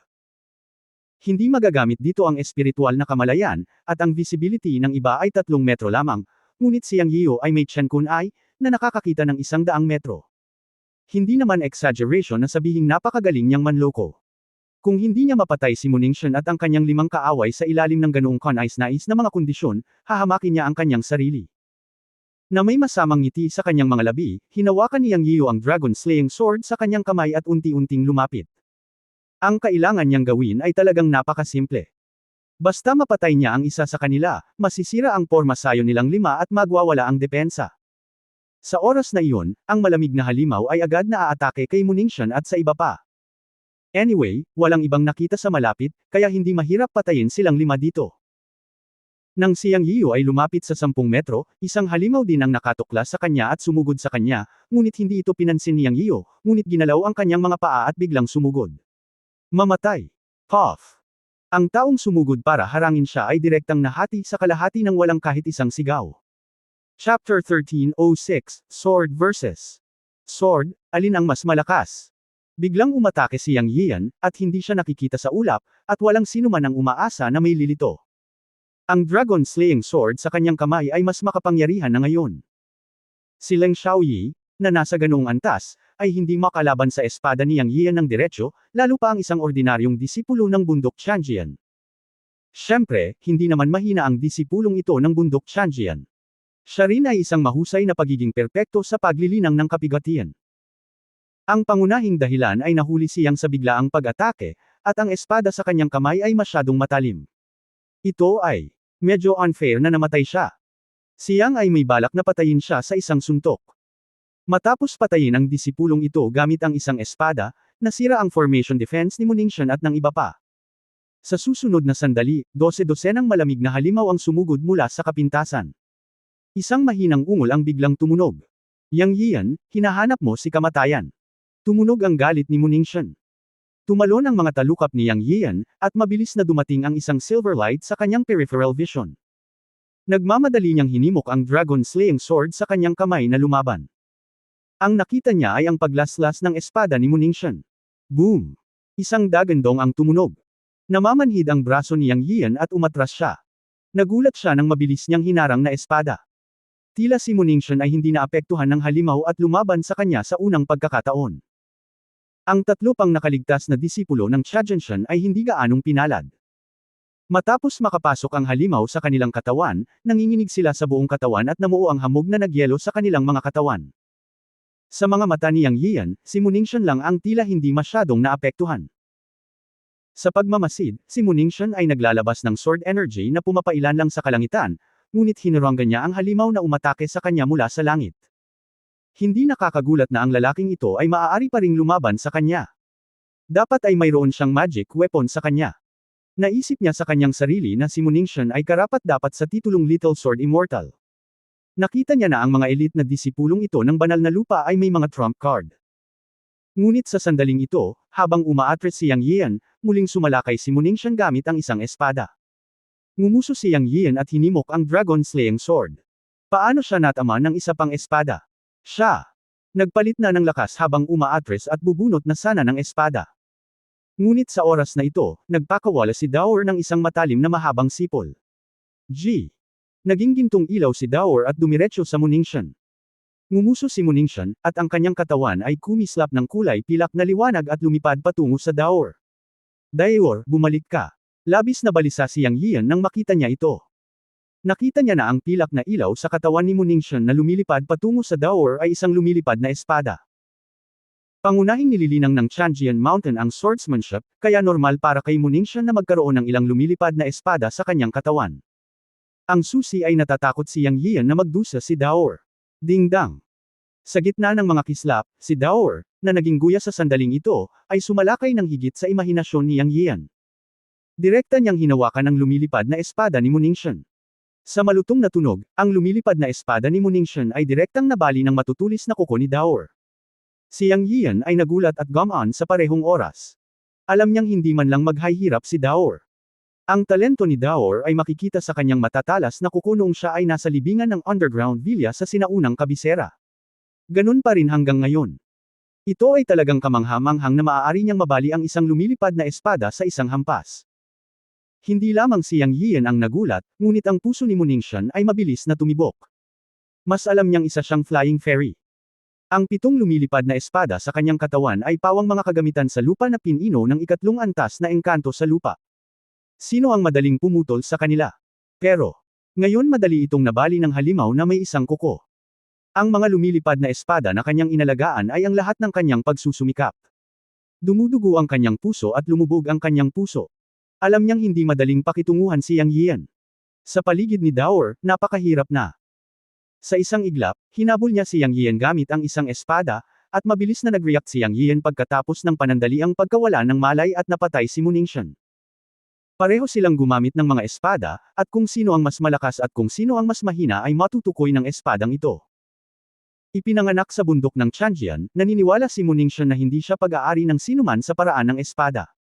Siya ay umungal habang sumasayaw, buksan ang pintuan ng langit, ang espada ng langit. Isang espada ang sumambulat na may makinang napilak na liwanag, at ang layunin ng espada ay pumuno sa paligid. Automatikong itinulak ng sword energy na nabuo ang malamig na hangin ng kuweba palayo ng 12 ng metro, na parabang ang isang espada mula sa langit ay napalitan ng ilang talampakan ng sword energy at tumama patungo kay Yang Yiu. Black Lotus Sword, 8 Wastelands Return to 1, putulin mo ako. Ginamit ni Yang Yiu ang pinakamalakas na espada sa itim na lotus sa pagkakataong ito, ang 8 Wastelands Return to 1 Sword, at ang mga anino ng espada sa kalangitan ay natipon sa isang espada, at sinalubong din ang espada ni Muningshan na may ilang talampakan ng lakas ng espada. Pagkatapos pinuhin ang Demon Soul Bead ng Golden Wing Sky Eagle, pinaandar ni Yang Yiu ang Dragon Slaying Sword at ginamit ang kapangyarihan ng Dragon Slaying Sword. Ayon sa espiritu ng espada, kahit na ito ay mas mababa sa 10,000, ito ay sapat na makapangyarihan. Kahit na hindi niya ginamit ang Black Lotus Sword skill, hindi napigilan ni Cheng Weikang at Leng Xiaoyi ang kanyang espada. Sa sandaling ito, na nakaharap kay Muningshan, hindi nang ahas si Yang Yiu na maging pabaya at direktang ginamit ang Black Lotus Sword skill. Ang enerhiya ng espada ni Muningshan ay tumaas sa kalangitan, na may kapangyarihan ng isang espada na humahati sa mundo. Ito ang ikalimang galaw ng Heavenly Sword Technique ng Tianjian Mountain, at ito rin ang pinakamalakas na galaw na magagawa ni Muningshan. Mayroong 7 galaw sa Heavenly Sword Technique ng Tianjian Mountain, at si Muningshan ay isa ng leader para sa kakayahang makabisado ng 5 galaw. Ang kapangyarihan ng tibak na ito ay pambihira. Bilang karagdagan sa Black Lotus Sword Technique, umasa si Yang Yian sa kapangyarihan ng Dragon Slaying Sword at sa Sword Energy sa loob nito. Sa sandaling ito, nadobol ang kapangyarihan noong ginamit ang Black Lotus Sword Technique, na may kapangyarihang sirain ang mga lungsod at bundok. Ang isang espada ay matalas, ang isa naman ay mabigat. Kung sino ang mas malakas ay magiging malinaw sa susunod na sandali. Gayunpaman, nang iwagayway ni Yang Yiu ang kanyang espada, ang hangin sa kalawakan ay gumawa ng malutong na tunog ng kaluskos. Ito ay ang tunog ng hangin na pinipiga ng espada kapag ito ay pinipiga sa sukdulan.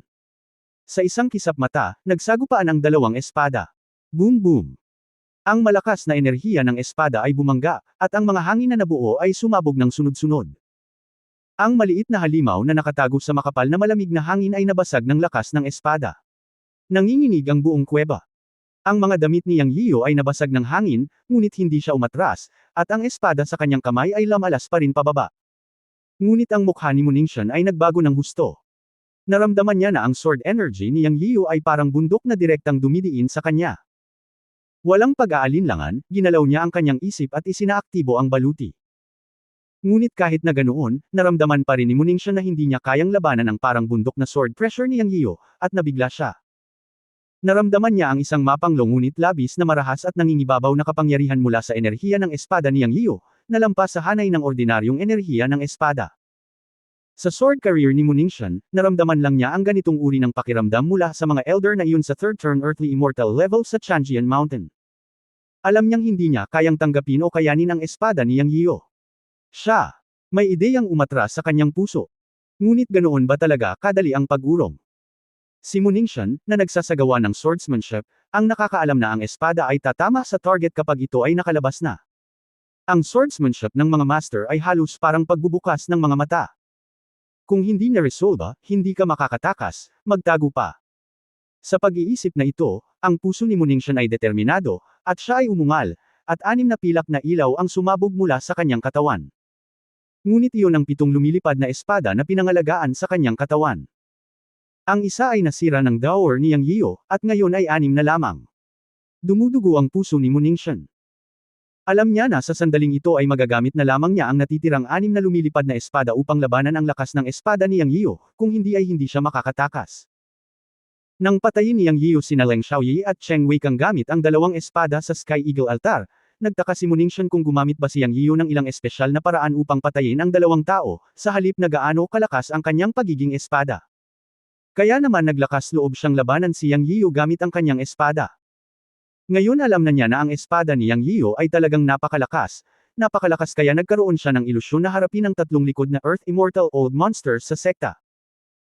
Sa sandaling ito, desidido rin siyang putulin ang kanyang pulso at gamitin ang 6 na Oiliari Flying Sword na inaalagaan sa kanyang katawan para makatakas. Bagamat dumudugo ang kanyang puso at malubhang nasugatan ang kanyang kamay, hindi naman ito panganib sa kanyang buhay kung tutuusin. Hanggat ang kanyang natal flying fairy ay nasa kanyang kamay, ang kanyang kapangyarihan sa pakikipaglaban ay maaaring mapangalagaan. Pumunta. Sa isang paggalaw sa kanyang puso, ang 6 na lumilipad na engkanto ay sumabog sa isang plum blossom na hugis, at isang nakasisilaw na liwanag ang sumabog upang salubungin ang espada ni Yang Yiyo. Gayunpaman, nakita ni Yang Yiyo ang 6 na lumilipad na espada na lumilipad palabas sa katawan ni Muningshan, at nagulat siya. Matapos maglaslas ng espada ay mabilis siyang umatras. Natatakot siya na si Muningshan ay magkakaroon ng ilang malalaking galaw, at alam niya na ang mga disipulong ito sa banal na lupain ay may walang katapusang paraan at mahiwagang armas. Nakaranas siya ng pagkatalo noong una niyang nakilala si Cheng Weikang, kaya kailangan niyang mag-ingat. Boom boom boom. Ang pilak na liwanag ay nakasisilaw sa napakalaking dagandong, at si Yang Yiyo ay nakapikit ng hindi namamalayan habang umaatras. Ngunit nang mawala ang tunog, binuksan niya ang kanyang mga mata at alam niyang naloko siya. Isang malaking pool ng dugo at 6 na sirang espada ang naiwan sa field, at nawala si Muningshan. Kabanata 1307 hindi tiyak kung sino ang mamamatay. Sa pagtingin sa dugo sa lupa, alam ni Yang Yiyo na nakatakas si Muningshan, at gumamit siya ng 6 na lumilipad na espada upang maiahon siya sa gulo. Siya. Kailangang sabihin na ang taong ito ay mapagpasyahan. Gayunpaman, alam din ni Yang Yiyo na si Muningshan ay dumanas ng malaking pagkawala, na pinatunayan ng malaking pool ng dugo, at ang backlash mula sa pagkasira ng kanyang 6 na lumilipad na espada lamang ay sapat na para sa kanya upang tiisin.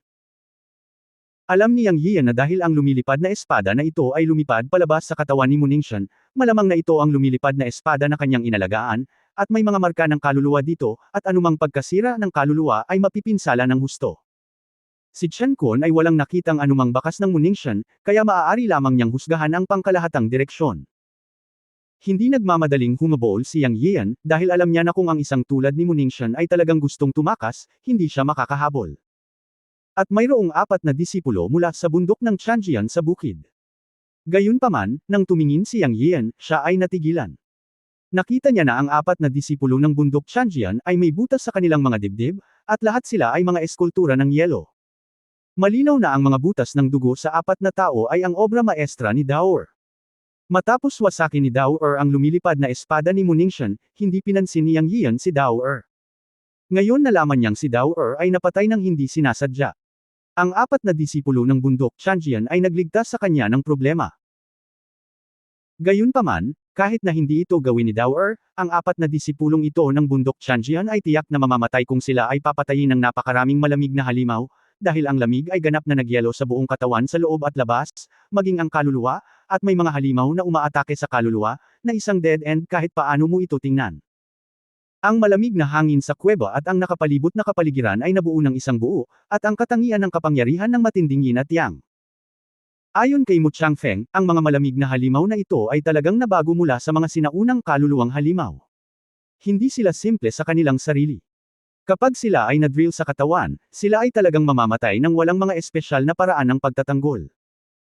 Hindi lahat ay katulad ni Yang, na may isang perverted extreme yin at yang life star, at isang life star na may likas na mahiwagang kapangyarihan, na maaaring walang takot sa pagsalakay ng mga halimaw. Ang apat na disipulong ito ng Changjian Mountain ay malas din at walang pagkakataong mabuhay. Nahukay ni Daor ang kanyang puso at siya ay namatay. Wala na si Daeor. Tinawag ni Yang Yiu si Daor at naglakad pasulong. Gusto pa rin niyang habulin si Muningshan. Si Muningshan ay nasugatan pa rin. Kung maaari niyang samantalahin ang pagkakataon na patayin ang malaking kaaway na ito, magkakaroon siya ng isang mas kaunting kaaway. Pangunahing nililinang ng Changjian ang swordsmanship at sikat sa malalakas na pag-atake nito. Si Muningshan ay kilala pa bilang ang Little Sword Immortal. Ang direktang paghaharap ni Yang Yiu at Muningshan sa pagkakataong ito ay isang pagkakataon para sa kanya. Siya ang unang nakatakas mula sa kanyang dragon-slaying sword. Sina Cheng Weikang at Leng Xiaoyi ay parehong mga cultivator ng parehong antas at henerasyon at sila rin ang pinakamahusay na mga disipulo ng isang banal na lupain, ngunit sila ay napatay pa rin at hindi nakaharang sa pag-atake ng kanyang dragon-slaying sword. Gayunpaman, nakatakas si Muningshan. Bagamat ang presyo ay 6 na lumilipad na espada, ipinakita rin sa gilid na si Muningshan ay mapagpasyahan at may kayamanan. Hindi siya madaling pakitunguhan. Kung makakatakas siya sa mga kamay ni Yang Yian minsan, may susunod na pagkakataon. Palagi silang nag-aaway noon, kaya handa sila sa lahat ng aspeto. Ang mga disipulong ito ng banal na lupain ay pawang mga taong may kaalaman. Siguro magkakaroon sila ng paraan para harapin ang kanyang dragon-slaying sword sa susunod na pagkikita nila. Alam na alam ni Yang Yian na tila napakalakas na niya ngayon, ngunit sa katunayan, lahat ito ay dahil sa kapangyarihan ng dragon-slaying sword. Ang kanyang sariling paglilinang at lakas ay talagang hindi maihahambing sa mga alagad ng banal na lupain. Ang dragon-slaying sword ay may napakalakas na kapangyarihan dahil umaasa ito sa kapangyarihan ng espiritu ng espada ng dragon-slaying sword. Ginamit ni Yang Yian ang kapangyarihan ng Golden Winged Sky Eagle Demon Soul Orb. Sa ganoong sitwasyon, alam na alam ni Yang Yian na hanggat si Muningshan o iba pa ay nakahanap ng paraan upang sirain ang malakas na bentahe ng kanyang dragon-slaying sword, siya ang nasa panganib. Dahil ang kanyang sariling lakas sa paglilinang ay hindi malakas. Sa kaisipang ito, nagpasya si Yang Yian na habulin si Muningshan ng mabilis. Hindi niya maaaring hayaan si Muningshan na makaisip ng paraan para labanan ang kanyang dragon-slaying sword, kung hindi ay mag-iiwan ito ng malaking nakatagong panganib para sa kanyang sarili. Tumili. Tumili si Daor, at naging gininto ang liwanag at nagpalipat-lipat sa apat na disipulo ng Changjian Mountain na na-freeze sa mga ice sculpture, ngunit tinanggal niya ang mga instrumento sa pag-iimbak sa apat na tao. Ang munting money grubber na ito ay laging inuuna ang treasure hunting. Bukod dito, nilinis ni Daor ang maraming larangan ng digmaan kasama si Yang Yiu, at pamilyar sa kalsada. Mapait na ngumiti si Yang Yiu at sinabing, "Tara na, basta't maabutan natin si Muningshan." Ang 4 na taong iyon ay maaari lamang maging mga ordinaryong disipulo ng bundok Changjian. Tumili. Tumili si Daor para sabihin kay Yang Yiu na kahit gaano kaliit, karne pa rin ito. Kung marami tayong naipon, yayaman tayo. Hindi alam ni Yang Yiu kung gaano karaming magagandang bagay ang hinanap ni Daor, ngunit gaano man karami, alam niyang hanggat kailangan niya ito, ilalabas ito ni Daor at ibibigay sa kanya bilang master kahit na masaktan siya nito. Ito ang pinakanagustuhan ni Yang Yiu tungkol kay Daor. Pagkatapos ay sinundan ng Panginoon at alipin ang yungib pasulong upang ituloy. Gayunpaman, muling natipon ang malamig na hangin sa kuweba at bumalik sa dati nitong kalagayan. Wala pang 3 metro ang visibility. Ginamit ni Yang Yiu ang Chenkun pot upang tumingin, ngunit hindi niya nakita ang anino ni Muningshan, at walang dugo sa lupa. Matapos humabol ng daan-daang metro, huminto si Yang Yiu at sumimangot. Ang buong bundok ay puno ng mga kuweba, lahat ay pareho. Kung walang target, mahirap maghanap ng tao. Nang nakasimangot si Yang Yiu, tumili si Daor. Natigilan si Yang Yiu at sinabing, "Daor, alam mo ba kung paano hanapin si Muningshan?" Tumili. Mayabang na sigaw ni Daor, pagkatapos ay tumalon mula sa balikat ni Yang Yiu, naghahanap ng kuweba, at tumingin pabalik kay Yang Yiu, sinenyasan si Yang Yiu na sundan siya. Nagliwanag ang mga mata ni Yang Yian, at mabilis niyang sinundan si Daor. Noon lang niya naalala ang talento ni Daor. Pangangaso ng kayamanan Daor. Sumasakop sa salitang treasure hunting, mayroon siyang talento sa paghahanap. Kung makakahanap siya ng mga kayamanan, natural na makakahanap siya ng mga tao. Sa pag-iisip nito, si Yang Yian ay nasa mabuting kalagayan. Naniniwala siya na tiyak na makikilala ni Daor si Muningshan. Palagi niyang binabaliwala ang talento ni Daor, at lihim na sinabi, mukhang kailangan kong bigyang pansin ang talento ni Daor sa hinaharap. Alam niya na sa talento ni Dower, mayroon siyang ibang paraan upang mailigtas ang kanyang buhay dito. Ito ang lahat ng kanyang mga pakinabang, mga bagay na kinaiinggitan ng iba. Sa pag-iisip nito, nakaramdam ng labis na pagmamalaki si Yang Yian. Paano naman ang mga alagad ng banal na lupain? Paano ang pagiging mayabang at kas-indek-sindek? Ano naman ang pagtingin mo sa iba? Gawin. Mayroon kang dragon slaying sword. Mayroon ka bang Dower? 3 metro lang ang nakikita mo rito, at 100 metro ang nakikita ko. Wala kang Chen Kun Ai, wala kang Chen Kun Pot. Nang maisip ito ni Yang Yian, ang kanyang pakiramdam ng pagiging superior ay patuloy na tumaas. Kasunod ni Dower, makalipas ang mga ilang minuto, biglang tumili si Dower. Lumiwanag ang mukha ni Yang Yian, at tumingin siya sa paligid gamit ang kanyang Chen Kun Eyes, at nakakita ng figure na mahigit 60 metro ang layo. Natuwa naman agad si Yang. Ang figure sa fog sa harap ay si Muningshan. Medyo nanginginig si Muningshan at tila malubhang na sugatan. Talagang natagpuan siya ni Dower. Si Yang Yian ay sinenyasan si Dower na dahan-daang lumapit at huwag ay alarma si Muningshan. Sa pagkakataong ito ay gusto niyang patayin si Muningshan sa isang iglap at palayasin ang kaaway na ito. Dahan-daang sumunod kay Muningshan. Sa sandaling ito, sa mga mata ni Yang Yian, nanginginig ang katawan ni Muningshan na parang lasing. Sa katunayan, alam ni Yang Yian na si Muningshan ay nasugatan niya noon. Nang 40 metro na siya malapit kay Muning, sa mga mata ni Yang Yian, dahan-daang huminto si Muningshan at umupo sa bakana ng isang kuweba na para bang siya ay malubhang nasugatan. Ang kapaligiran dito ay napapaligiran ng mga kuweba. Mayroong ilang mga kuweba, at mayroong isang kuweba na intersection na halos 30 metro. Bukod dito, ang malamig na hangin ay napakalakas, at ang hangin ay palamig ng palamig. Ngunit isang bagay na nakita ni Yang Yiyo na kakaiba ay walang kahit isang malamig na halimaw dito. Logically, mas makapal ang malamig na hangin, mas maraming halimaw ang magkakaroon, at mas malakas ang mga ito, ngunit walang kahit isang halimaw dito. Bagamat kakaiba, iniisip lamang ni Yang Yiyo na patayin si Muningshan, na tila malubhang nasugatan at hindi makalakad, at hindi niya ito masyadong inisip. Nang siya ay 10 metro ang layo, hinimok ni Yang Yiyo ang Dragon Slaying Sword sa kanyang kamay at inatake si Muningshan na nakatalikod sa kanya. Pumunta ka sa impyerno. Medyo nasa sabik si Yang Yiyo. Sa 10 metrong distansya, sigurado siyang mapapatay niya si Muningshan gamit ang isang espada, at kakaunti ang kalaban. Hindi tiyak kung sino ang mamamatay, Kuya Liu, kailan ka kikilos? Sa oras na ito, nakita ni Yang Yiyo na mabangis ang mukha ni Muningshan, at marahas siyang umatras, na parang natuklasan na niya ang palihim na pag-atake ni Yang Yiyo, at sinigawan niya si Brother Liu. Chapter 1308, 100 Refinements Infernal Formation. Sa sandaling ito, paano magmumukhang sugatan si Muningshan sa mga mata ni Yang Yian? Nang makita ang lalaking ito na mabilis na umatras at umuungal, bumilis ang tibok ng puso ni Yang Yian. Isang pangungusap lang ang nasa isip niya, niloko siya. Marahil ay natuklasan na ni Muningshan ang kanyang pagsubaybay. Sa isang iglap, naramdaman ni Yang Yian na 7 o 8 aura ang nakakulong sa kanya mula sa lahat ng direksyon, at may tunog ng paglusot sa hangin sa kanyang mga tainga. Agad siyang binalot ng malakas na aura. Bumukas ang mga mata ni Yang Yian upang makita ang 7 o 8 figure na nagmamadaling lumabas sa ilang kuweba. Ang mga taong ito ay walang iba kundi si Liu Yichen mula sa 100 Refinements Villa. Biglang naisip ni Yang Yian ang talisman ng komunikasyon. Ibinigay sa kanya ni Mu Changfeng ang communication talisman na gagamitin dito. Nasa kamay niya ang komunikasyon talisman, at ang iba ay magkakaroon din ito. Sa oras na ito, tila nakipag-ugnayan si Muningshi kay Liu Yichen sa pamamagitan ng komunikasyon talisman. Siguro ang dalawang panig ay hindi magkalayo, at ngayon siya ay nakaayos. Nakakatawa na nag-e-enjoy pa rin siya at hinahayaan si Dower na habulin ang aura ni Muningshan, na gustong patayin si Muningshan. Ngayon ay tila inatake siya ni Muningshan. Sina Muningshan at Liu Yichen ng Bailian Villa ay orihinal na nasa parehong grupo. Ang bawat isa, sa 9 na banal na lugar ay may sariling pakinabang. Ang Changsheng Palace at Xuanyuan Dynasty ay maaaring magkaisa, at ang Changjian Mountain at Bailian Villa ay maaaring natural na magkaisa.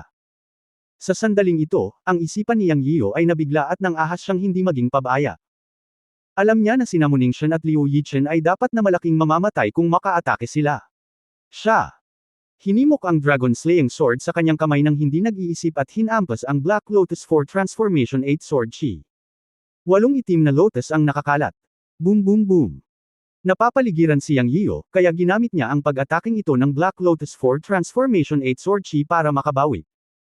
Sa oras na ito, ang paggamit ng trick na ito sa counterattack ay ang pinakamahusay na depensa. Kung makalusot ka sa linya ng depensa, maaari kang magkaroon ng kapintasan.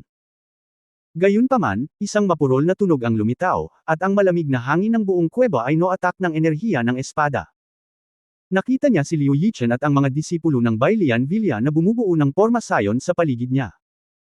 Ang bawat isa ay may iba't ibang mga sandatang mahika sa kanilang mga kamay, na puno ng makulay na halos. Ang Black Lotus Sword Shi ni Yang Yiu ay kumalat, ngunit sa pilitang hinarang ng mga taong ito. Isang strike at ang pagsasara ay hindi epektibo. Sa oras na ito, nanunuya si Liu Yichen at sinabing, alam kong magaling ka sa swordplay. Hindi kayang labanan ni Leng Xiaoyi at Cheng Weikang ang iyong espada, ngunit nakatadhana kang madismaya sa harap ko, Liu Yichen. Ako.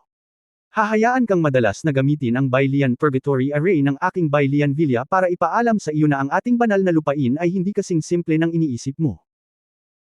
Ngumisi si Liu Yichen at iwinagayway ang isang Buddhist na parang alikabok na magic weapon sa kanyang kamay kay Yang Yiu, na nagsasabing, mga kapwa ko disipulo, makinig sa aking utos, at ang 100 Refinements Purgatory Fiery Array ay babangon. Susunod ako sa utos ng kuya ko. Sabay-sabay na sabi ng 7 alagad ng Bailian Villa. Pagkatapos, sa ilalim ng pamumuno ni Liu Yichen, ang mga mahiwagang sandata sa mga kamay ng lahat ay lumiwanag, at ang katawan ng lahat ay nagniningning ng maliwanag at ang kanilang aura ay tumataas. Si Yang Yian ay nakulong sa gitna ng formation nila, at biglang nagbago ang kanyang mukha. Malinaw niyang nararamdaman ang kapangyarihan mula kay Liu Yichen at iba pa sa formation, na patuloy na tumatakbo at bumubuo ng isang malakas na formation barrier. Bukod dito, naunawaan din niya ang paraan ng pagbuo, ngunit nakita niya na si Liu Yichen at iba pa ang bumuo ng Bagua formation. Sa paraan ng pagbuo, ang pagbuo ng Bagua ay isang pangunahing pormasayon, ngunit ito rin ay isang pormasayon na may malalim na pundasyon. Maraming pormasayon ang nabuo mula sa pangunahing pormasayon. Pagkatapos ng masusing pag-aaral ng pormasyong ito, maaari itong aktwal na gumamit ng mahusay na kapangyarihan at napakahirap harapin. Katulad ngayon ay walang mahanap na kapintasan si Yang Yian. Bukod dito, ang pormasyong ito ay binubuo ng 8 Panginoon na tumatawid sa kapigatian, at maaari nilang isipin ito bilang isang malawak at patuloy na pagbabahagi ng kapangyarihan, at halos walang kahinaan. Mayroon lamang 2 paraan upang masira ang pormasyong ito. Ang una ay ang pagsira sa formation sa pamamagitan ng formation, ngunit hindi makita ni Yang Yian kung saan ang birth gate saglit. Ang pangalawa ay ang puwersahang basagin ang pormasayon na may sobrang lakas na kapangyarihan. Kung hindi, alam niya na siya ay pagod sa kamatayan ni Liu Yichen at ng iba pa sa pormasayon. Nang mag-utos si Liu Yichen, biglang naramdaman ni Yang Yiu ang init na lumalabas sa formation, at lumitaw ang apoy sa hangin, na ilang beses na mas malakas kaysa sa ordinaryong tunay na apoy. Ginamit ni Yang Yiu ang panloob at panlabas na kakayahan ng universo upang lumaban, at maaari niyang labanan pansamantala, ngunit hindi ito magtatagal ng mahabang panahon. Sa oras na ito, alam niyang mababasag lang niya ang formation sa pinakamabilis na bilis. Siya. Sumigaw kasama ang Dragon Slaying Sword sa kanyang kamay, 8 Wastelands Return to 1, buksan mo ito para sa akin. Ang malakas na enerhiya ng espada ay gumalaw sa lahat ng direksyon, at sa wakas ay naging isang espada at tinadtad ito. Brother Liu, mag-ingat ka, napakalakas ng sword energy ng batang ito, hindi ko kayang pigilan. Si Muningshan ang nagpaalala sa kanya sa gilid. Matapos mabackfire ng 6 na espada, natatakot pa rin siya sa lakas ng espada ni Yang Yiu. Nang makitang lumabas si Yang Yiu na may dalang espada sa pormasayon, hindi niya maiwasang paalalahanan si Liu Yichen. Alam ni Muningshan na ang pagbuo ng Bailian Mountain Villa ay napakalakas, ngunit hindi siya sigurado kung ang pormasayon na binubuo ng 8 tao ni Liu Yichen ay maaaring hamarang sa espada ni Yang Yiu. Malamig na bumantong hininga si Liu Yichen, at ang mahiwagang sandata sa kanyang kamay ay nagbago at gumalaw, ngunit siya ay ngumisi at sinabing, Brother mo? Huwag kang mag-alala, ang Bailian Purgatory Array ng aking Bailian Villa ay hindi isang vegetarian, kahit na ang mga dakilang master ay hindi maaaring magkaroon ng madaling oras dito, lalo na siya ay isang bata pa. Kuya mo, wait and see na lang. Tutulungan kita. Isa lang siyang wild boy. Anong klaseng immortal master siya? Mayroong ganoong mga master sa Hall of Immortality. Junior brothers, magsikap na pinuhin ang batang ito hanggang sa mamatay, mabangis na sabi ni Liu Yichen. Ang pagkamatay ni Shenbai at Cheng Weikang ay nagpagalit kay Liu Yichen. Ang pinakamahalagang bagay ay itinuon ni Liu Yichen ang kanyang mga mata sa treasure hunting marten ni Yang Yiu. Ginamit ni Yang Yiu ang lahat ng kanyang lakas upang hampasin gamit ang isang espada. Hindi niya alam kung kaya niyang basagin ang porma sayon ni Liu Yichen at nang iba pa gamit ang isang espada. Ang maliwanag na liwanag ng espada ay kumislap at gumalaw. Boom! Nagulat ang buong formation at gumawa ng vibration sound sa kapuruhan. Ang aura ni Liu Yichen at iba pa ay patuloy na tumaas. Nadurog ang puso ni Yang Yio. Hindi nabasag ng kanyang espada ang formation barrier. Hindi gumalaw ang porma sayon. Hahaha, anak, sa tingin mo ba ay vegetarian ang pagkakabuo ng aking Bailian Villa? Mga junior brothers, ayusin mo ito para sa akin, tumawa ng malakas si Liu Yichen at patuloy na iniindayog ang Buddhist dust sa kanyang kamay. Naramdaman ni Yang Yian na ang temperatura ay tumataas ng higit at higit sa pagbuo, at siya ay naging mas solemn na, alam na kung siya ay magpapatuloy ng ganito, siya ay magiging dalisay sa lalong madaling panahon o huli. Nagpuwersa siya. Ang dragon slaying sword sa kanyang kamay muli, at naglaslas ng tatlong magkasunod na espada. Napilipit ng tatlong espada ang porma sayon, at tatlo sa mga disipulo ng Bailian Villa ay may dugo sa mga sulok ng kanilang mga bibig. Ngunit, hindi pa rin nasira ang porma sayon. Bukod dito, si Yang Yian ay nakakonsumo ng malaking halaga ng mana sa kanyang katawan gamit ang 4 na espada bago at pagkatapos. Alam niyang hindi na niya magagamit ang espada. Una, hindi niya ito masira, at ikalawa, kung hindi sapat ang kanyang mana, siya ay pino ni Liu Yichen. Ito ay magiging isang problema upang protektahan ang kanyang sarili sa pagbuo. Ngunit hindi siya makaupo at maghintay para sa iba na pinuhin ni Liu Yichen. Sa isang pag-iisip sa kanyang isip, binuhay niya ang 2 bituin sa buhay. Lumitaw ang Donghuang Bell, lumitaw ang Gate of Yudo, at lumitaw ang Rebulto ng Diyos. Sa pagpapakita ng Donghuang Bell upang ipagtanggol siya, bigla siyang nakaramdam ng hindi gaanong init. Sa oras na ito, isang mahabang sipol ang nagmula sa kanyang mga tainga. Tumili. Umungol. Si Daoer sa tabi niya ang nag-transform. Si Daoer ay nakatayo pa rin sa kanyang tabi, ngunit sa sandaling ito, ang kanyang mga balahibo ay tumindig at siya ay naging isang ginintoang liwanag at nagmamadaling umakyat, na pinupuntirya ang lugar kung saan si Yang Yian ay nagtadtad ng 4 na espada. Bagamat hindi nabasag ng 4 na espada ni Yang Yian ang porma sayon ni Liu Yichen, tinakat nila ang 3 disipulo at pinadugo sila sa kanilang mga bibig. Ito ay lumuluwag.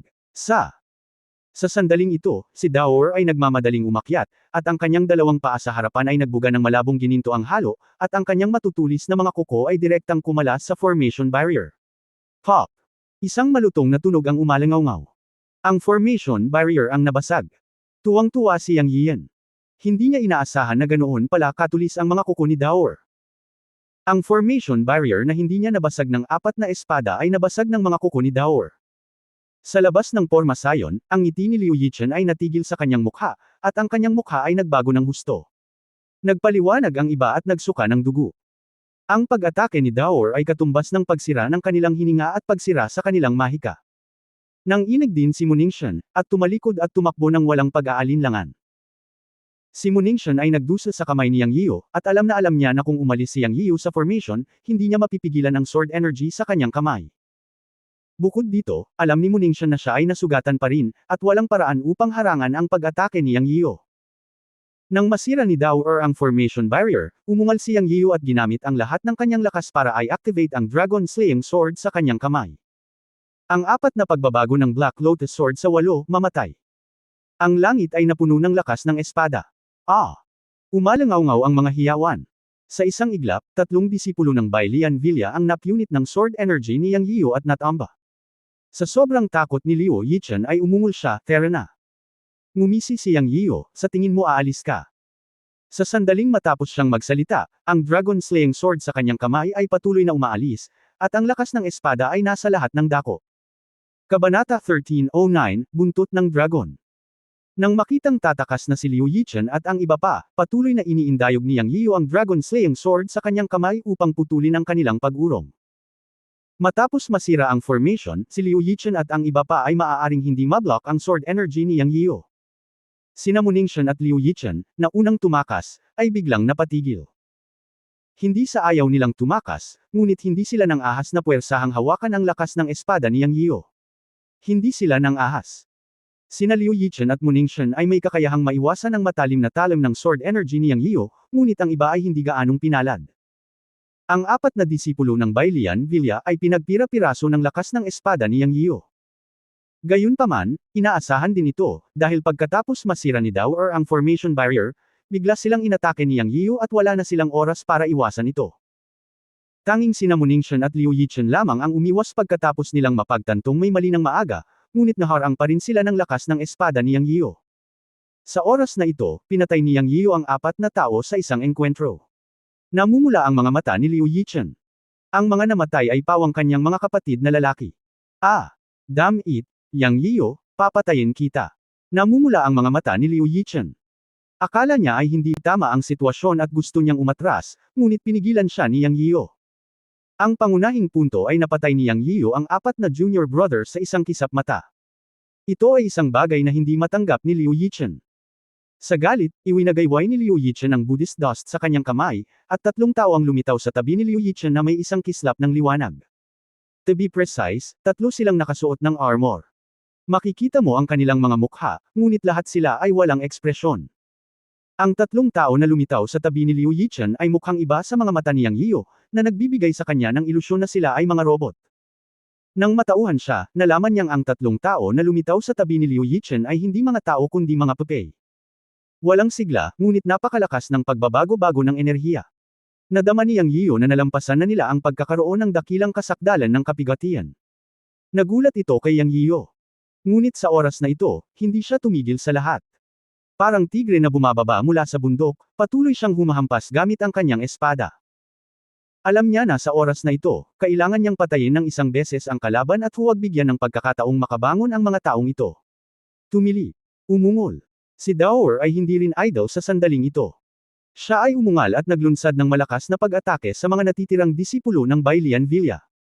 Sa sandaling ito, talagang naging tigre si Daoer. Talagang mabangis siya, ipinapakita ang kanyang matutulis na kuko at pangil sa mga alagad ng Bailian Villa. Ang bilis ng paggalaw ng katawan ni Daoer ay hindi naman mabagal. Ang makamulto after image ay dumaan sa field. Sa bawat pag-atake niya, may mga hiyawan at tumalsik ang dugo. Ang mga kuko ni Daoer sa kanyang mga paa ay maihahambing sa mataas na antas ng mga sandatang mahika. Sila ay lubhang matalas. Ang lumilipad na espada ni Mu Ningxian ay hindi makayanan ang pag-atake ng mga kuko ni Daoer, pati na ang mga disipulo ng Bailian Villa. Nang makita ang makapangyarihang kapangyarihan ni Daoer na pumatay ng 2 magkasunod na tao, nabigla si Yang Yiyan.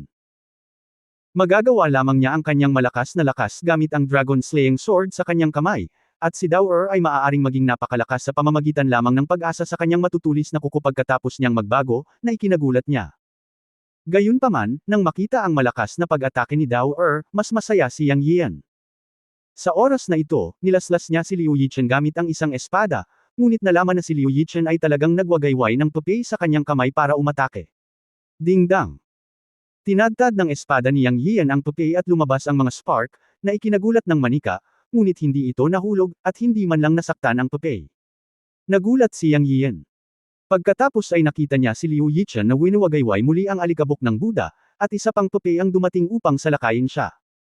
Ngunit ang 3 puppet ay dumiretso kay Daoer.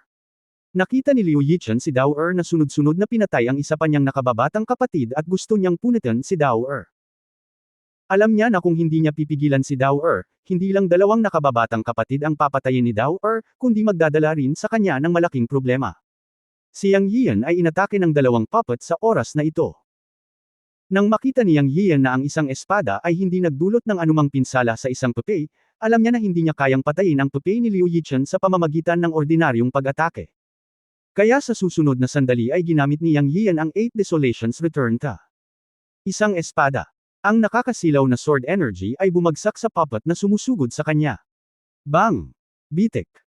Sa wakas, gumana ang espada, at isang mahabang hiwa ang naputol sa katawan ng puppet na ito, na nag-iwan ng mahabang hiwa sa dibdib ng puppet. Sa sumunod na sandali, bumagal ang paggalaw ng puppet. Pinag-aralan ni Yang Yiyan ang paraan ng mga puppet at pinong mga clone ng puppet, kaya natural niyang alam na may mga kahinaan ang mga puppet. Ang puppet ni Liu Yichen ay tila may malakas na pagbabago-bago ng enerhiya, ngunit ito ay walang mga kahinaan. Hanggat natama ng kahinaan ng puppet, kahit ang pinakamakapangyarihang puppet ay matatalo. Ang kahinaan ng puppet ay ang inscription array at energy support sa dibdib, ngunit alam ni Yang Yiyan kung paano aatakihin ang kahinaan ng puppet. Ang isang espada ay katumbas ng pagsira sa isa sa mga puppet ni Liu Yichen, na nagpasaya kay Yang Yiyan. Ngunit sa sandaling ito, biglang tumalon ang puso ni Yang Yiyan, at naramdaman niya ang isang lubhang mapanganib na paglapit. Tapos nahulog yung puppet na pinagtuunan niya ng pansin. Gayunpaman, nang matamba siya, nalaman niyang sinuntok siya ng pangalawang puppet. Bang! Puff! Malinaw na nakita ni Yang Yian ang pag-atake ng suntok ng pangalawang puppet, ngunit wala siyang oras para umiwas, at tinamaan siya sa dibdib ng pangalawang puppet. Sa sandaling siya ay natamon, si Yang Yian ay samuka ng dugo sa lugar. Habang ginagamit niya ang kanyang espada para harapin ang unang puppet, kontrolado ni Liu Yichen ang pag-atake ng pangalawang puppet para magsimula, na wala siyang oras para mag-react. Ito ay isang pag-atake na nasaktan ng 1,000 ang kaaway at nasaktan ang kanyang sarili ng 800. Sinira ni Yang Yian ang isa sa mga puppet ni Liu Yichen, at ginamit ni Liu Yichen ang pagsira ng isang puppet para masugatan si Yang Yian. Nanalo si Liu Yichen sa pag-ataking ito dahil nawalan siya ng isang puppet, ngunit nasugatan ni Yang Yian ang orihinal. Natama ng pangalawang puppet, lumipad pa atras ang katawan ni Yang Yian na parang saranggola na may putol na tali.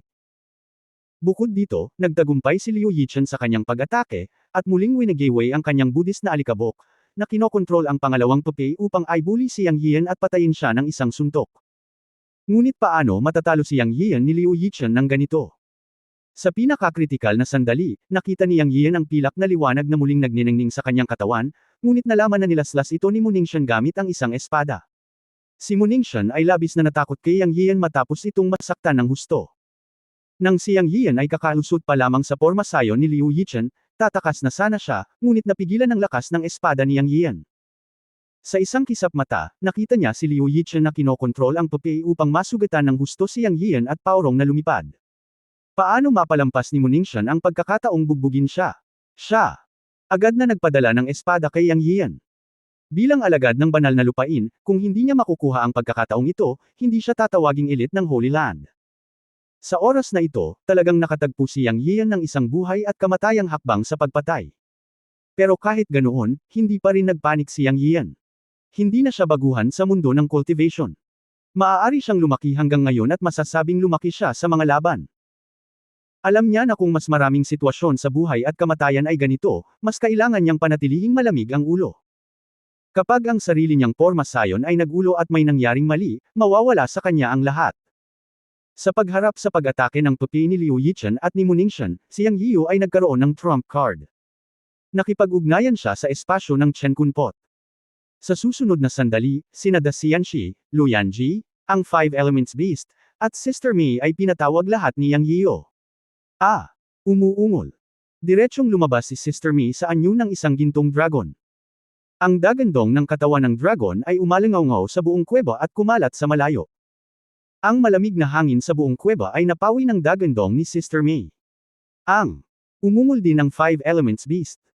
Ang mga nakaraang pinsala ay gumaling sa Chen Kunpot Space sa ilalim ng epekto ng tubig ng buhay ni Yang Yiu. Sa oras na ito, lahat sila ay nasa full-blooded resurrection state nang ipatawag ni Yang Yiu. Bukod dito, naroon si Sister Mei sa pagkakataong ito. Matapos maging totoong dragon si Sister Mei, nagsasanay siya sa Dragon Palace sa ilalim ng Dragonfish Lake sa Chen Kunpot Space. Hindi alam ni Yang Yiu kung anong yugto na ngayon si Sister Mei, ngunit naniniwala siya na ang lakas ni Sister Mei ngayon ay tiyak na hindi magiging mahina. Malakas at malakas na dagandong ng dragon ang tunog ng mas malakas kaysa mahigit 100 taon na ang nakalilipas. Tamang-tama, nang lumabas si Sister Mei, iniluwa niya ang isang gintong liwanag na dumiretso sa sword energy ni Muningshan. Sa isang iglap, ang sword energy ni Muningshan ay direktang sumangga ng hininga ng dragon na lumabas mula sa bibig ni Sister Mei. Direktang inatake ni Lu Yanji at ng Five Elements Beasts ang pangalawang puppet ni Liu Yichen. Boom! Ang pangalawang puppet ni Liu Yichen ay diretsyong nahulog sa lupa. Bumagsak si Yang Yian sa lupa ng may kalabog, at nakita ang eksenang ito at ngumisi. Kabanata 13:10, hindi ka ba natatakot sa paghihiganti ng banal na ina ng lahat ng espiritu? Ang biglaang paglitaw ng gintong dragon, ang Five Elements Beast, Lu Yanji, at ang Immortal Stone ay sabay-sabay na umatake, kaya lumipad ang mga kaluluwa ni Muningshan at Liu Yichen. Mabilis na tumibok ang puso ni Muningshan nang makita niyang ang ginintoang hininga ng Golden Dragon ay direktang sumisingaw sa kanyang sword energy. Alam niya na iyon ang maalamat na hininga ng dragon, at ang mas nakakagulat ay may lumitaw na dragon. Alam niya na dapat itong ipatawag ni Yang Yiu. Lalo siyang natakot kay Yang Yiu. Noong una ay inakala niya na pagkatapos na masugatan si Yang Yiu, maaari niyang kitilin ang kanyang buhay habang siya ay may sakit, ngunit hindi niya inaasahan na tatawagan ni Yang Yiu ang napakaraming katulong para mabilis na dumating. Si Muningshan ay labis na natakot, at isa lang ang naisip niya, upang makatakas. Nang siya ay tumalikod upang makatakas, isang gintong kidlat ang mabilis na dumating. Boom! Puff! Naramdaman ni Muningshan na natunaw ang kanyang buong katawan. Sa oras na ito, napagtanto niyang hindi iyon kidlat, kundi ang buntot ng gintong dragon na umiindayog at humahampas sa kanya ng malakas. Ang dagandong ay direktang tumama sa bundok na katawan ng kuweba, na ikinagulat ng pinagsama-samang kuweba. Si Muningshan ay nagsuka ng dugo, ang kanyang mga mata ay naging hindi nakatuon, at ang kanyang mga mata ay naging itim at siya ay nawalan ng malay. Gayunpaman, sinaktan siya ni Sister Mei ng buntot ng dragon at binugbog siya hanggang sa mamatay.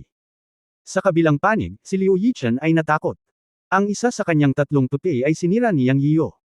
Ang isa sa kanila ay ginamit upang salubungin ang Marten, ngunit ang Marten ay masyadong mabilis na tamaan. Ang pangalawang puppet ay nasalikop ng Five Elements Beast at Luyanji at hindi na makalayo. Alam ni Liu Yichen na tapos na ang sitwasyon, at naantig siya. Agad niyang sinampal sa kanyang katawan ang susunod na kabanata ng anteng-anteng at nawala sa isang iglap. Siya. Walang pakialam sa puppet at sa natitirang dalawang junior brothers at dir-diretsyong tumakbo palayo. Gumastos siya ng maraming pera para gumamit ng anteng-anteng na kalasag ng dugo at diretsyong nawala. Kahit na ang kanyang pupi ay malapit sa kapangyarihan ng isang Mahayana cultivator sa mga tuntunin ng lakas, ang kahinaan ay kailangan niyang kontrolin ng master, at ang bilis ay mabagal. Pagkatapos ng lahat, ito ay isang puppet, hindi kasing flexible ng isang tunay na magsasaka, at hindi niya inaasahan na ang pupi ay magpapabagsak kay Yang Yiyo at sa iba pa. Kung si Yang Yiyan lang noon, buong tiwala sana si Liu Yichen sa pagpapabagsak kay Yang Yiyan, ngunit hindi niya inaasahan na talagang makakatawag si Yang Yiyan ng mga katulong, at isa sa kanila ay isang gintong dragon. Si Liu Yichen ay natakot kaya siya tumakas. Nang mawala si Liu Yichen, mabilis na sinira ni Sister Mei ang isang pupi ng taong humahabol kay Dao sa isang suntok. Si Luyanji at ang Five Elements Beast ay pumatay ng isang puppet kasama ang Immortal Stone at pinatay ang dalawang disipulo ng Bailian Villa.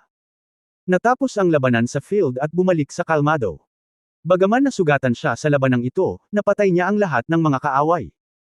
Muntik nang mapatay si Muningshan at ang mga disipulo ng Bailian Villa. Si Liu Yichen lang ang nakatakas. Naka-recover si Yang Yiyan mula sa kanyang mga pinsala pagkaraan ng isang oras. Ang pagtakas ni Liu Yichen ay lampas sa kanyang inaasahan ngunit makatwiran din. Kung tutuusin, kilala si Liu Yichen bilang munting master ng Bailian Villa, at marami siyang magic weapon sa kanya. Bumalik si Sister Mei sa Chenkun Pot Space. May gagawin siya. Si Luyanji at ang Five Elements Beast ay nanatili kay Yang Yiyan. Pagdating nila dito ay nadatnan din nilang bumibigat na ang malamig na hangin. Tumili si Daor at sinabi kay Yang Yiyo na nakatagpo siya ng napakalamig na hangin na may malakas na pagbabago-bago ng espiritual na kapangyarihan. Naisip ni Yang Yiyo na malapit siya sa pool ng mga espiritu ng White Dragon Altar. Hindi na niya inisip na habulin pa si Liu Yichen. Masyado na siyang nag-aksaya ng oras at handa na siyang pumunta sa pool ng mga espiritu. Ang Dragon Damo na maaaring gamitin upang pinuhin ang Tribulation Pill ay isang napakakapakipakinabang na bagay para sa kanya. Ang pagtakas ni Liu Yichen ay wala sa kanya. Anyway, ang mga kaaway na dapat patayin ay napatay na. Walang oras upang manatili. Diretso silang naglakad. Sa malamig na hangin, si Yang Yiyo ay patuloy na nagbigay pansin at pagbabantay. Pagkatapos ng mahabang paglalakad, walang mga abnormal na problema. Ilang maliliit na demonyong hayop lamang ang tumatalon paminsan-minsan at nalutas ni Yang Yiyo. Pagkalipas ng 2 araw, nalaman ni Yang Yiyo na lumalapat na ang malamig na hangin. Hulaan niya na dapat ay nakarating na siya sa destinasyon. Oo naman, sinabi ni Daor na naramdaman niya ang isang malakas na pagbabago-bago ng enerhiya sa unahan. Yang Yiyan at nakita ni Chenko na halos nagyayelo ang malamig na hangin sa kanilang paningin. Ginamit nilang lahat ang kanilang magic power para labanan ang malamig na hangin para malaya silang makalakad. Pagkalipas ng ilang minuto, nakita ni Chenko ng isang napakalawak at napakalaking kuweba. Nang pumasok sina Yang Yiyan at Luyanji, nalaman nilang may mga tao na sa field. Ito ay ang Plum Blossom Fairy kasama ng mga tao. At tila pumasok ang Plum Blossom Fairy mula sa ibang direksyon at kararating lang sa kuweba. Sa malaking kuwebang ito na kasing laki ng basketball court, nakita ni Yang Yiyan na mayroon talagang pool sa gitna, na naglalabas ng malamig na hangin, na parang umaagos na tubig mula rito. Ang malamig na hangin ay hindi nahuhulog sa hangin, ngunit umaagos sa lupa na parang tubig na umaapaw mula sa pool. Kaya makikita ang mga tao sa buong kalawakan. Nagkita si Yang Yian at ang Plum Blossom Fairy mula sa halos 100 metro ang layo. Nang makita ang Plum Blossom Fairy, natigilan si Yang Yian, ngunit pagkatapos ay tumango sa kanya. Mayroong ilang beses bago na ang Plum Blossom Fairy ay tila nagsalita ng malupit, ngunit siya ay hilig sa kanya, kaya si Yang Yian ay nagkaroon ng magandang impresyon sa kanya. Bagamat hindi niya alam kung bakit gustong tulungan siya ng Plum Blossom Fairy, nagpapasalamat pa rin si Yang Yiu sa kanya. Nang tumingin si Yang Yiu sa Plum Blossom Fairy, ang Plum Blossom Fairy ay nakatingin din kay Yang Yiu. Nang makitang lumitaw si Yang Yiu, biglang kumislap ng liwanag ang mga mata ng Plum Blossom Fairy. Sa sandaling ito, sigurado siya na hindi talaga simple si Yang Yiu. Una sa lahat, ang pagpunta dito ng buhay ay nagpakita na nalagpasan niya ang blockade ni Cheng Weikang at iba pa, at posible pa nga na si Cheng Weikang at iba pa ay nakaranas ng malaking kawalan. At siya ay nakarating muna sa Spirit Pond dahil mayroon siyang lihim na paraan upang makarating dito sa pinakamabilis na bilis, mas kaunting mga detour at hindi nag-aksaya ng masyadong maraming oras sa parang maze na kuweba. Ngunit nalaman niyang si Yang Yian ay talagang dumating dito kasama niya, na hindi simple. Sa katunayan, ang hindi alam ng Plum Blossom Fairy ay ang swerte ni Yang Yian, at ang kredito din ni Dower na si Yang Yian ay nagsagawa ng mas kaunting mga detour upang marating ang Spirit Pond. Ngayon ang Plum Blossom Fairy ay tumingin kay Yang Yian ng may panibagong mata, at nagpasya siyang magsimulang makipag-intersection kay Yang Yian, at humanap ng paraan para gawing Daoist partner si Yang Yian, at dalhin si Yang Yian para makapasa sa pagsubok ng Tungsian Palace pagkatapos umalis sa Taihuang, para matupad niya ang kanyang pangarap, o ambisyon. Sa isiping ito, ngumiti ang Plum Blossom kay Yang Yian at naglakad patungo kay Yang Yian na may lahat ng uri ng alindog. Naisip din ni Yang Yian sa kanyang puso na tinulungan siya ng Plum Blossom Fairy noon, at binigyan siya ng pandiwang tulong nang ipahiya siya ni Cheng Weikang at Muningshan at ng iba pang mga tao. Dapat niyang alalahanin ang kabaitan nito at lumakad. Hindi bababa sa dapat niyang ipahayag ang kanyang pasasalamat. Kilalanin ang Plum Blossom Fairy. Magalang si Dao Yuyang. Halos sabay na nagsalita ang dalawa. Sa sumunod na sandali, pareho silang natigilan, at saka nagtawanan. Sa oras na ito, para sa Plum Blossom Fairy, ang pagiging magalang ni Yang Yian sa kanya ay isang magandang simula. At naisip ni Yang Yian na ang ngiti ng Plum Blossom Fairy sa kanya ay isang magandang kabaitan, o isang magandang impresyon. Pareho silang may magandang impresyon sa isa't isa. Ngunit hindi alam niyang na ang Plum Blossom Fairy ay sadyang nagpakita ng kabaitan sa kanya para gawin siyang tao na partner niya, para makapunta siya sa Tungsian Palace para tanggapin ang Daoist Partner Test at matupad ang kanyang ambisyon. Dao Yuyang, miyembro ako ng Tungsian Palace noon at wala akong pagpipilian. Sana mapatawad mo ako. Ang Plum Blossom Fairy ay yumuko at humingi ng tawad kay Yang Yian. Alam din ni Yang Yian na pinag-uusapan niya ang katotohanan na noong inatake siya ni Cheng Weikang, hindi siya nanatili upang tumulong, ngunit tumalikod at umalis. Naiintindihan ito ni Yang Yian sa kanyang puso. Pagkatapos ng lahat, ang Plum Blossom Fairy ay kumakatawan sa Tungsian Palace, na maliwanag. Plum Blossom Fairy, masyado kang nag-aalala, tatandaan ko ang iyong mga salita ng hustisya. Ipinagkapit ni Yang Yian ang kanyang mga kamao bilang ganti, at pagkatapos ay mahinang sinabi, bukod dito, si Cheng Weikang ay pinatay ko na, at wala nang nang-iistorbo sa akin. Prangka si Yang Yian tungkol sa katotohanang pinatay niya si Cheng Weikang, dahil maraming tao ang nakakita kay Liu Yichen, at isang disipulo ang tumakas mula sa banal na lupain ng lahat ng espiritu, at malalaman nila ito sa madaling panahon. Natigilan din si Plum Blossom Fairy nang marinig niyang sinabi ni Yang Yian na pinatay si Cheng Weikang. Wala siyang nakitang kasinungalingan sa mga mata ni Yang Yian, ibig sabihin ay totoo ito. Hindi mahirap patayin si Cheng Weikang, ngunit mahirap para kay Yang Yian na maglakas loob na gawin ito. Dapat mong malaman na si Cheng Weikang ay anak ng banal na ina ng lahat ng espiritu. Kung mapatay ni Yang Yian si Cheng Weikang, tiyak na maaalala siya ng banal na ina ng lahat ng espiritu. Ang banal na ina ng lahat ng espiritu ay isang figure ng antas ng banal na Panginoon. Ang lakas talaga ng loob niya. Walang katapusang buntong hininga si Plum Blossom Fairy. Ikaw, hindi ka ba natatakot sa paghihiganti ng banal na ina ng lahat ng espiritu? Tanong ng Plum Blossom Fairy. Ngumisi si Yang Yian at sinabing, kahit na iligtas ko ang buhay ni Cheng Weikang, hindi ba niya ako magdudulot ng problema o pakakawalan ako ng banal na ina ng lahat ng kaluluwa? Pagkatapos ng ganoong retorikang tanong, natigilan ang Plum Blossom Fairy, ngunit sa pag-iisip tungkol dito, ito ay totoo. Inisip niya lang na talagang matapang si Yang Yian, ngunit ang sumunod na sinabi ni Yang Yian ay halos napangiwi siya. End of this chapter. Abangan ang susunod na kabanata.